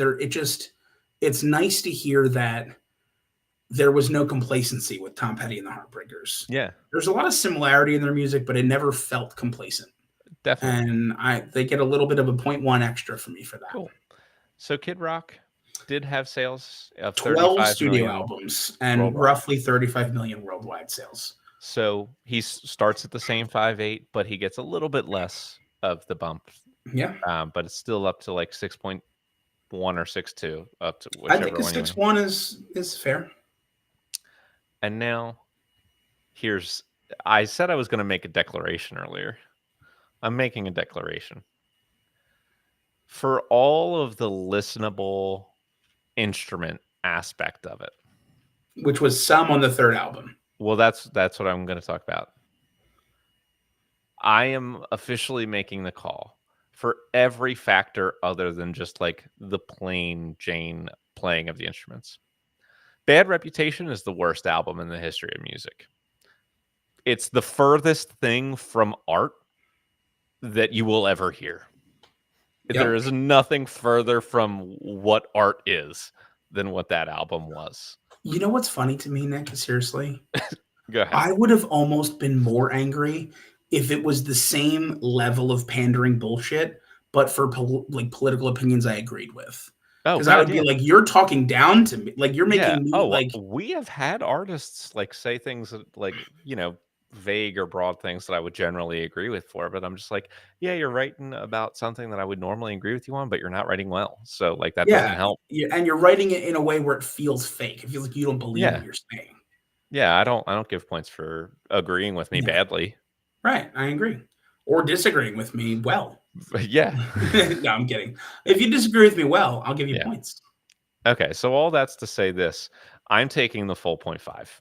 I This is thought this was so. I this was was like, Nick torture. has this is firm The though. first time I am giving a point 0.5 in any direction, Yeah, I'm Nick taking has point 0.5 firmly from Kid said Rock. in his statements throughout this, as we've given our little half a point bump one way or the other, that he would never give the 0.5 because he never like he always feels like there could be something worse. So that when you started talking about having a bold declaration, I thought you might go here. Yeah. And I'm glad that I was right. Yeah, it's super rare, but he gets the minus point 0.5. Yeah, and I will echo you once again because this was horseshit to listen to, and at no point did I enjoy even a second of it. Excellent. Instrumental talent.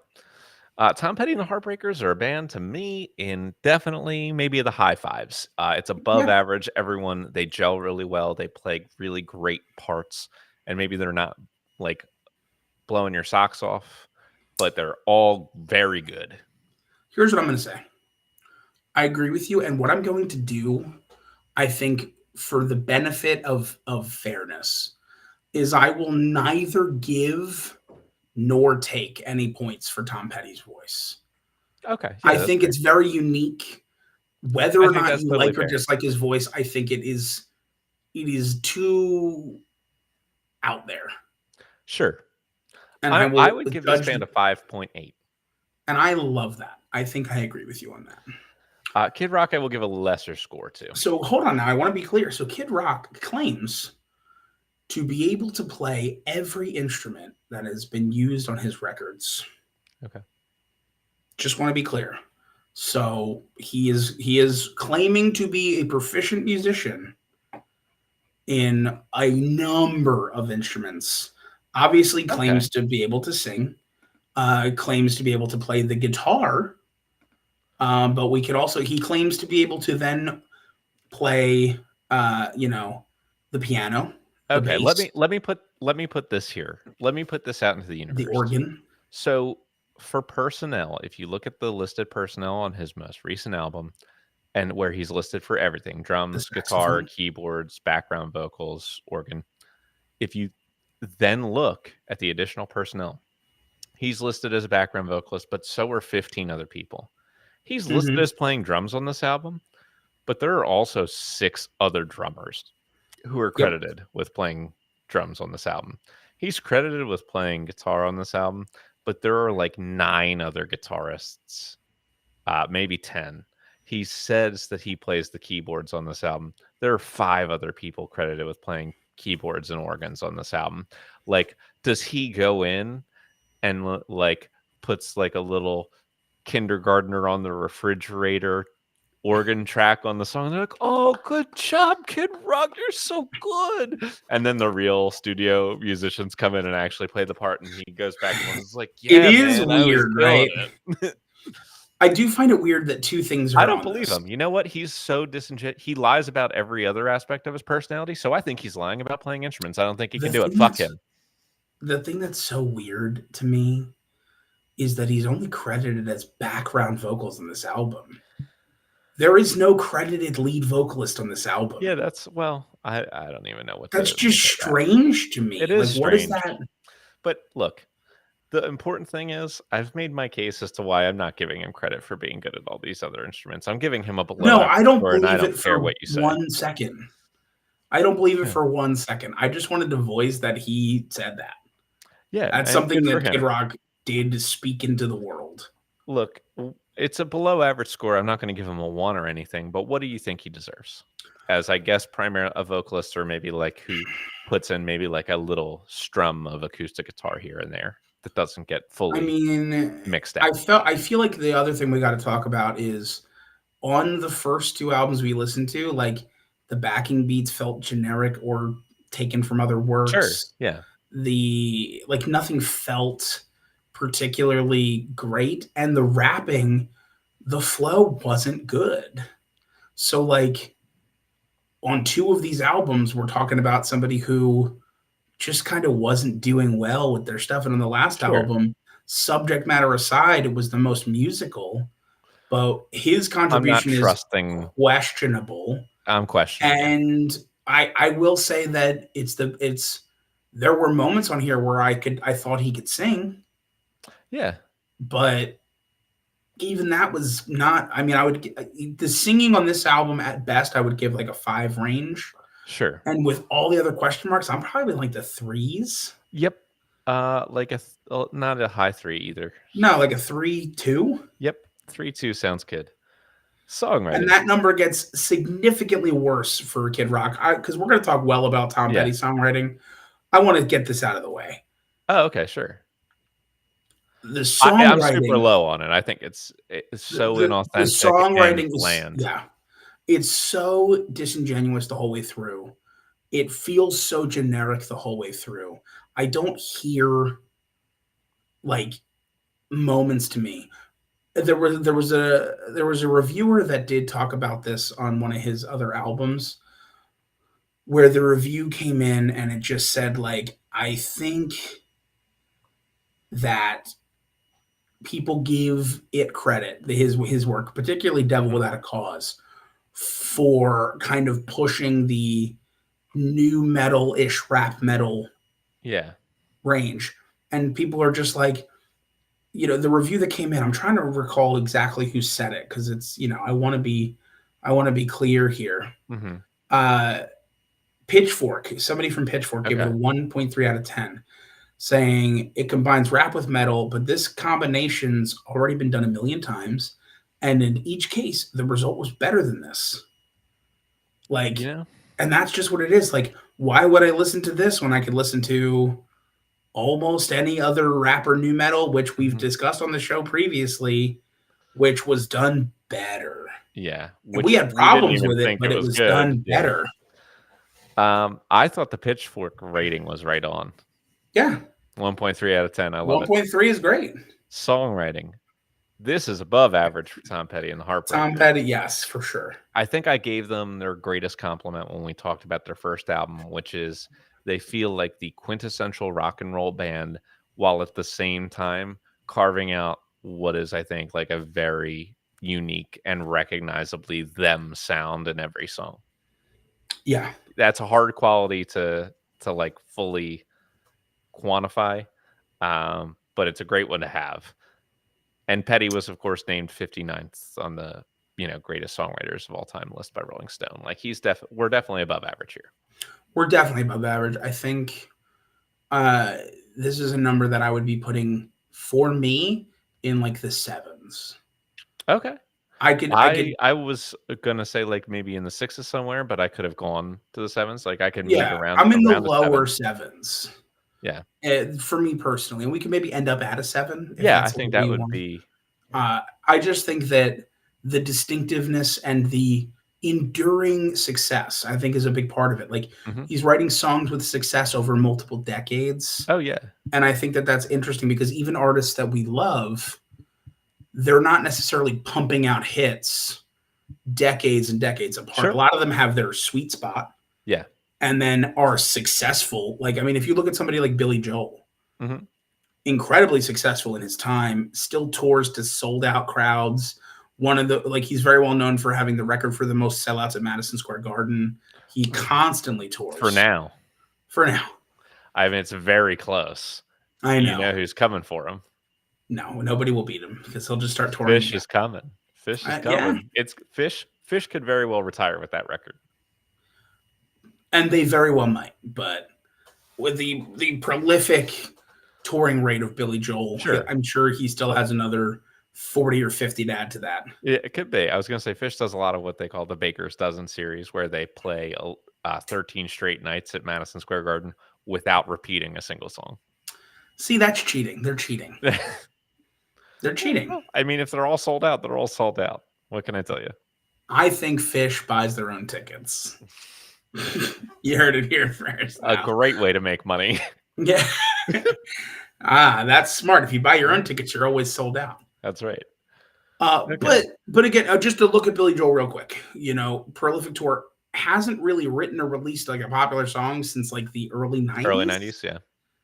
93, so, right? Yeah, so just and a lot of artists follow that blueprint. So I just want to give a little bit of credit to Tom Petty for having multiple decades where big hits came out and big successes. Sure. So I think it's 7. 7 sounds great, and we can stick with them for Poetic Talent, which I also think is, at worst, solid. Yeah, I think this is a score that's in the 5s for me. Mhm. I think there were moments, and especially that last album, Moments of good moments of good. and solid, and that's it. Yeah. Like, nothing else. No lows, really. No lows, all good, solid. I will say, like, there were times when it was like, all right, I don't know if I need another love song. Sure. Or another, like, which I know love is, like, often the most sung about thing. Mhm. So, when it's one artist doing it for such it. a long time, it gets repetitive. Yeah. But yeah, I think in the 5s. Sure. I mean, close to the middle here, like 5.5-ish. Let's do a 5.6. 5.6 it is. Here's the thing, Kid Rock. We have never given out a 0.1 to an artist who actually wrote their own lyrics before. Nor will we. Because then I won't include him in the... I won't remember to include him.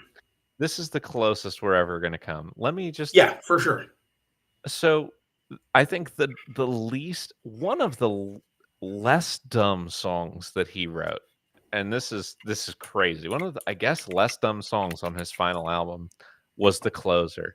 This was his opportunity to write a song about aging and reflecting, and it's called 50, in reflection of the fact that he's in his 50s now and thinking about his life moving on as an older man. Here's some of the lyrics. Ahem. I guess I'm 50, but I still love to dance. Yeah, I might be fucking 50. I think I just shit my pants. Well, I guess I'm fucking 50. Getting old really sucks. Strippers used to kiss me. Nowadays, it costs $20. I guess I'm fucking 50, but I still ain't no lame duck. And if the critics still don't dig me, fuck 'em. They can get D's nuts. Yeehaw. You know what, Nick? This is actually really poetic because you were talking about The Closer of him being 50. And I would like to give an excerpt from the first song we listened to, Yodeling in the Valley. So, okay. Sometimes going from behind, slowly stroking, no joking. My tongue just keeps on poking. And the best type of Oochie Coochie is the type that tastes like sushi. I'm yodeling in the valley. Jesus Christ. Okay. A 0.2. Propose to you this. No. I propose to you this. I don't believe he deserves to be dignified by a 0.2. 0.15. But I do believe that you deserve to see, the fact that he deserves to lose the season. I'm going to give him a 0.11. I will live with a 0.11. I'm going to give him a 0.11. A 0.11 works. Okay. A 0.01 for every million for every million that Devil Without a Cause sold. Yes. Or for every time it went platinum. Yes. Are you going to argue to give this man any X Factor points? No. Because as we've mentioned before, X Factor doesn't, like, bad things we don't have to add them to X Factor, and we've done that in the past. I don't want to.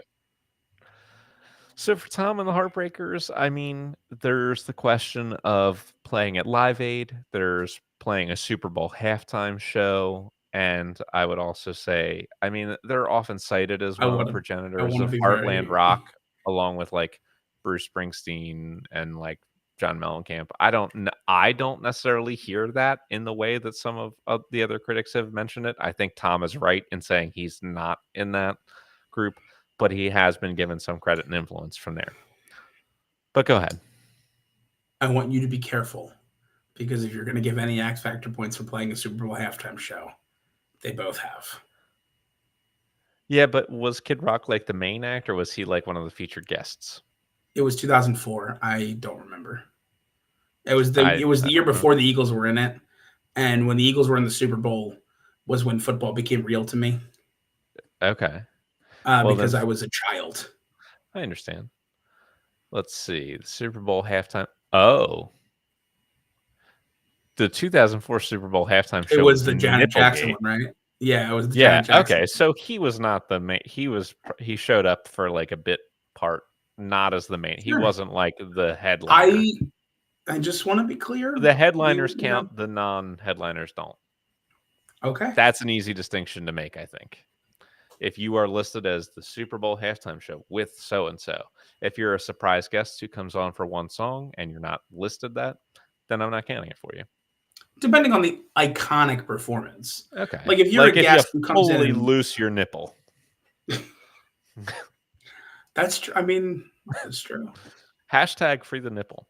How many points? My Is favorite it part point about that is something? they try to claim it was an accident, but she had that like metal sun decoration. Like, were you just wearing that for yourself I then? guess so. Come on, come on, come on, son. Yeah. All right. What do you want to give him? A point anything here? Honestly, I would be fine giving a 0.0000 to Kid Rock and like a 0.2 or 0.3 to Tom Petty with the I'm stuff gonna he give did. him a 0.3. Feeling Sure. like they earned it. And I'm gonna give you some final scores. Okay. And I will say, winning this week's episode Wow, wow, wow, wow, wow, wow. with a whopping 34.2, more than doubling their opponent's score, is Tom Petty and the Heartbreakers. Good And for you. yeah, Good for you guys. indeed. And losing miserably this week with a pathetic 15.21 is a stupid little bitch named Kid Rock. You know, Nick, you always kept impartial, and I respect that. I'm trying to play it right down the middle here. Oh man. Well, That was an objective analysis of what we listened to this week. So honestly, it kind of was. It was so bad. Like we mentioned off camera, like before we started talking, off the recordings, like at least with Ted Nugent, who was also a human piece of garbage, he the was music really was that. fine. Yeah, that's true. And I was going to say, I think he really is that piece of garbage too. Yeah. Oh, it's also Like I fully. believe him. Yeah, He is an asshole. he's genuinely a dick Totally and genuine. genuinely like just. I disagree with him as a person. Oh yeah. Like with Kid Rock, like I don't know what he believes or thinks, and And that's the again, worst part. he never has shown the capacity to even be able to like have a full philosophy. Like Yeah. I don't even think he's a man who's fully able to put that together. Well, I guess I'm 50. I got to pay for my strippers Yeah. now. God. All right. Well, stick around for next week. It can't possibly get worse. Next week, I'll tell you the title for our episode is the Totem Talks Bugs Out. So Yep. do what you will with that. Make your guesses as to who we will cover. Can't wait to discuss another album cover controversy. Oh, good. Forgot about that. Always fun when we get to talk keep about forgetting how about that. crazy the album covers are in the world. Yeah. Not in a good way, but you know what? In a way. It can't be worse. The entire episode can't be worse than this week. That's true. Like, that's what I'll say. I agree. There may be one bad part. Right.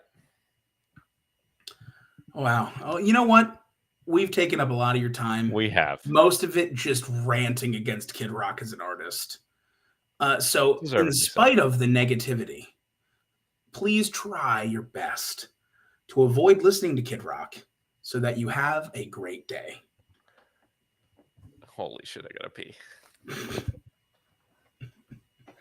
That is true. No episode is worse than this week's listening. It just the perfect storm of a genre of music I don't like, done terribly, and then performed even worse. So like it was just the trifecta of suck. At least if you're gonna do something I don't like, be good at it. Like we've had plenty of artists that we've covered where it's like I don't love like super hardcore punk music. I like pop punk, but like super hardcore punk, like I like when people can sing. I'm a singer, it's what I do. I like listening to good singers and good vocals. So like all that like hardcore punk stuff where like the objective is to sound bad because you're like protesting. I don't love listening to that for too long. But like I recognize the artists who are good at it and can make good music even if I don't like to listen to it for long periods of time. But this was not that. This was just bad all the way through. And I just disappointing, I think is the term. I was disappointed for most of it. And that's fine. You know what? That's fine. Oh man. Whew.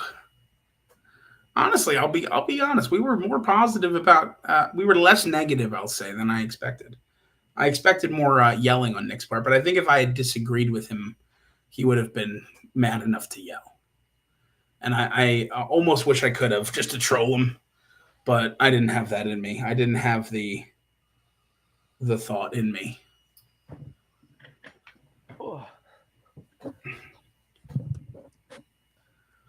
I'm back.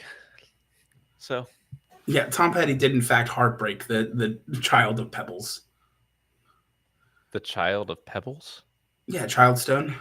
Oh, yeah. You came up with Child Stone earlier, Nick. I did. Oh, I wasn't. Sorry. I have other things up on my screen. Oh yeah. I'm responding to a comment from one of our many listeners. Keith. Yeah. I didn't get any discords from Comrade this week, so. You know what's fucking crazy bullshit? What? So Alex just texted me while I'm peeing. Probably not while I'm peeing, but at some point earlier. And he says this. He says, we were going out to take Buster for a walk, and in front of our door is a pizza and mozzarella sticks and French fries that we did not order. And we looked on the order, and they were intended for an apartment building that was not ours or anywhere close to us. So they just got a free dinner of pizza, mozzarella sticks, and fries delivered to their door for no reason. Like, why can't that? What do I have want to do? That to happen. Yeah. How do we get that? That's I remember. So when I was sick, I ordered Wawa mainly because I had a fever for long enough that I needed electrolytes, and Sydney was at work because she wasn't sick yet, and we knew it wasn't COVID. Sure. And I just need electrolytes. I can't really leave. I feel like crap.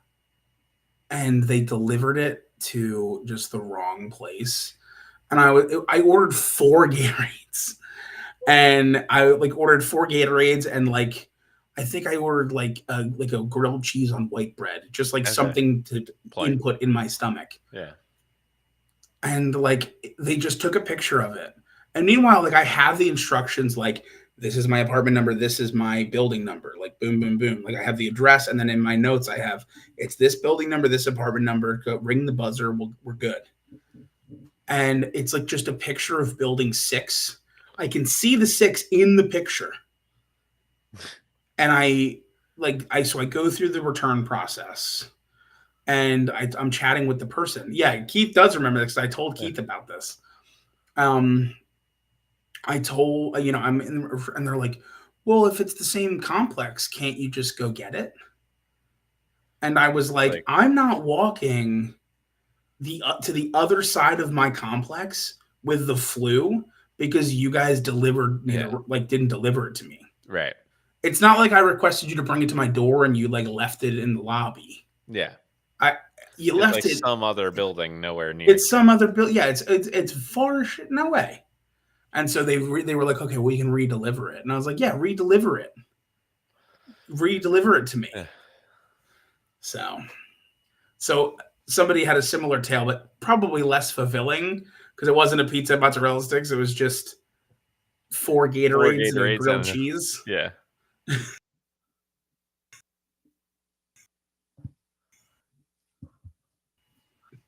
Good for them. Sure. Oh man. Okay. Next week, who do you want? That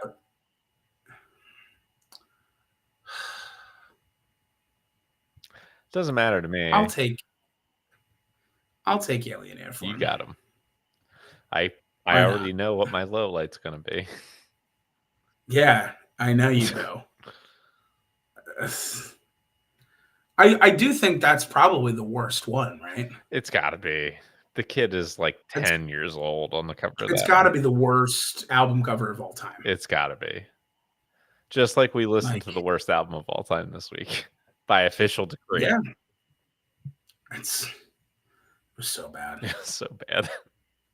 But I do think here's the thing it's though. Just it feels like it has to be a joke, but that the joke is just too over the top, and it's like someone who doesn't really know how to write a good joke. Yes, the first people the that ever write originators it. of Smooth Criminal. I'll be honest with you. First version I heard. Probably same. I don't know. I don't know the song super well. I mean, I've heard each version, but I don't like know it. Yeah, I mean, it's definitely, I would say probably my third favorite version now, but definitely the first one I heard and one that I enjoy. So I think Michael Jackson is first. Okay. I was debating if it was debating if it was him or Chris Cornell. Oh, I didn't even know that version. Or no, Chris Cornell's Billie Jean. Oh, okay. I was thinking of a completely wrong song. Then there's my number 2 version. Okay, well that's good. They're going up in the world. Yeah, they moved up only because Chris Cornell sang Billie Jean and not Smooth Criminal. Yeah, not a huge Michael Jackson guy. Yeah, I get it. Yeah, it's not my genre of music, and that's fine. It's one of those things where I attribute Michael Jackson a lot to like a very different reason, but like almost the Bob Dylan effect. Like I like a lot of people who cover him almost more than I like just his songs. Sure. But however, I do acknowledge that Michael Jackson an excellent singer. Not the Bob Dylan effect of like it's because of his vocals. No. I just feel like people shift it more into a genre I like better. Okay. Now, before I let you go, please let me know as soon as you know for Sunday. We're definitely going. When we're going next. Yeah. Okay, so next you would be good for any day the following week if I was to. If we could avoid Wednesday, I would like to avoid Wednesday. One, because I usually have a thing I do Wednesday night, and two, because that's the night I'm getting the shot. Okay. So like I'd rather be home for that. But any other day next week, and if it has to be Wednesday, it can be. Okay. Like if Ron's like I'm only available Wednesday, I'll make that work. All right. So, but I would, you know what I'm saying. I do. But yeah, let me know and let me know how it all goes. I was sad because literally any other day, I was like, I'm free all tomorrow. Sure. I was free tonight, obviously. Like you were just like, Rod, give you Sunday. I'm like, shit, that's the day I can't do, man. I also officially put the Sellersville dates in the calendar. Oh, excellent. And it's one. The website or the Google or both? The Google. Okay. The Google. Because I was at work. Oh, shut up! I'm not talking to you. I just said your name. And we're booked for like a bunch of dates from Harry, from Aristaeus. Okay. As well. I just checked on the calendar for which dates we were and weren't free for. All right, cool. So Google Calendar has all of them. If you can take a look, and if any of those dates strike you now that you're seeing that we're booked, there's nothing I can think of. Did you get an invitation to or a save the date for Amelia's wedding? I did. Okay. I did. Okay. It was she asked for my address, disguising it as a like a Christmas card because she sends those out. And so I got it. I was like, oh, the Christmas card. I opened it, like, yep. This isn't a Christmas card. The same thing. Clever. Yes. All right. Yeah. Cool. The next date I know we're not available. We just officially put our down payment on a cruise for next January. Yeah, my parents were Nice. getting ready to go on. Oh, which by the way, that's the thing I didn't tell you. So my parents were supposed to be leaving on a cruise Monday. They were supposed to be in Carolina by now, but they're not. So my dad went in to have like, I guess a heart checkup because he knew he was going to have a valve replacement like at some point this year. Anyway, Okay. his arteries were way more clogged than they thought, and they were like, Ugh. "We're not saying you can't go on the cruise, but like." Consider not going on the cruise and having like a bypass and heart valve replacement like immediately. So Okay. that's what's going to happen. So next week he's having a consultation with the heart surgeon, and then hopefully like before the end of January he'll have the whole surgery done. Oh, so it's okay. Yeah. So they They're basically quickly. were saying like, yeah, okay, that's okay. They're moving quickly. Good that they 100%. caught it in enough time. 100%. Good. Well, So no more carrying I'll, heavy things at like pack up or anything. So if you ever catch him no, trying to do something more than like a guitar, I'll yell at yeah, him. I'll yell at him right yeah. down for sure. But anyway, Yeah, I mean, so next, tell him I said good I luck with will. all that. And So next January we're gonna go on a thanks. cruise, and they have one of their Cool. friends whose family member is still that ancient occupation of like a what's it called, a vacation planner type person. What's the travel Yeah, agent? That's what it is. travel agent. So we're getting a deal for it's $2,700, which is a lot, but it's a week-long cruise to Mexico, Belize, and Honduras. It's Nice. a room with a balcony. It's all tips for all of the staff for everything included. It's the full food and drink package. It's like walking around money credit for different things on the boat. And it's like it's all of the stuff that's like worth way more than $1,300 a person. That's So we're like, great. yeah, we gotta take that deal if we can. Yeah, for sure. No, that's awesome. Yeah. Well, listen. But that shouldn't be a Tell problem your with dad I booking right said now. tell your dad I said good luck. We'll do. And if there's anything that I can do, let me know. Of course. You may see him I before know it all that's goes gonna be down because of the sure, or and the I'll acoustic gig's a tell him private myself. party, but whatever, It whatever is a happens. private party. Yeah, we'll see. We'll see. I mean, it would if we were going to book before the end of this month, it would be tomorrow. Yeah, that's true. Because next weekend is the private gig, and then weekend after that, I'm Yeah. not available. Yeah. All right. Well. So we'll just be there constantly playing loud music. That'll help him in his recovery, right? Maybe you know what, Nick? I'm sure I don't know if it exists as a record now, but we could probably like custom press a record of grits sandwiches for breakfast. That would be really, really and sweet. then he could play that like in for during his recovery. I can only imagine that would be his favorite thing. I think he would really like yodeling in the valley. I agree. He always struck me as somebody who really likes lyrics like that. Yeah, definitely. That's the one thing. As he's watching his golf. Yeah. All right, go live your dreams. Will do. Adios. I will talk to you soon. Adios. All right, this has been extremely long as an episode and then as a post episode. And so I'm leaving. I'm out of here. Thanks for hanging out. I'm sure I'll talk to at least one person in the comments at some point soon. And other than that,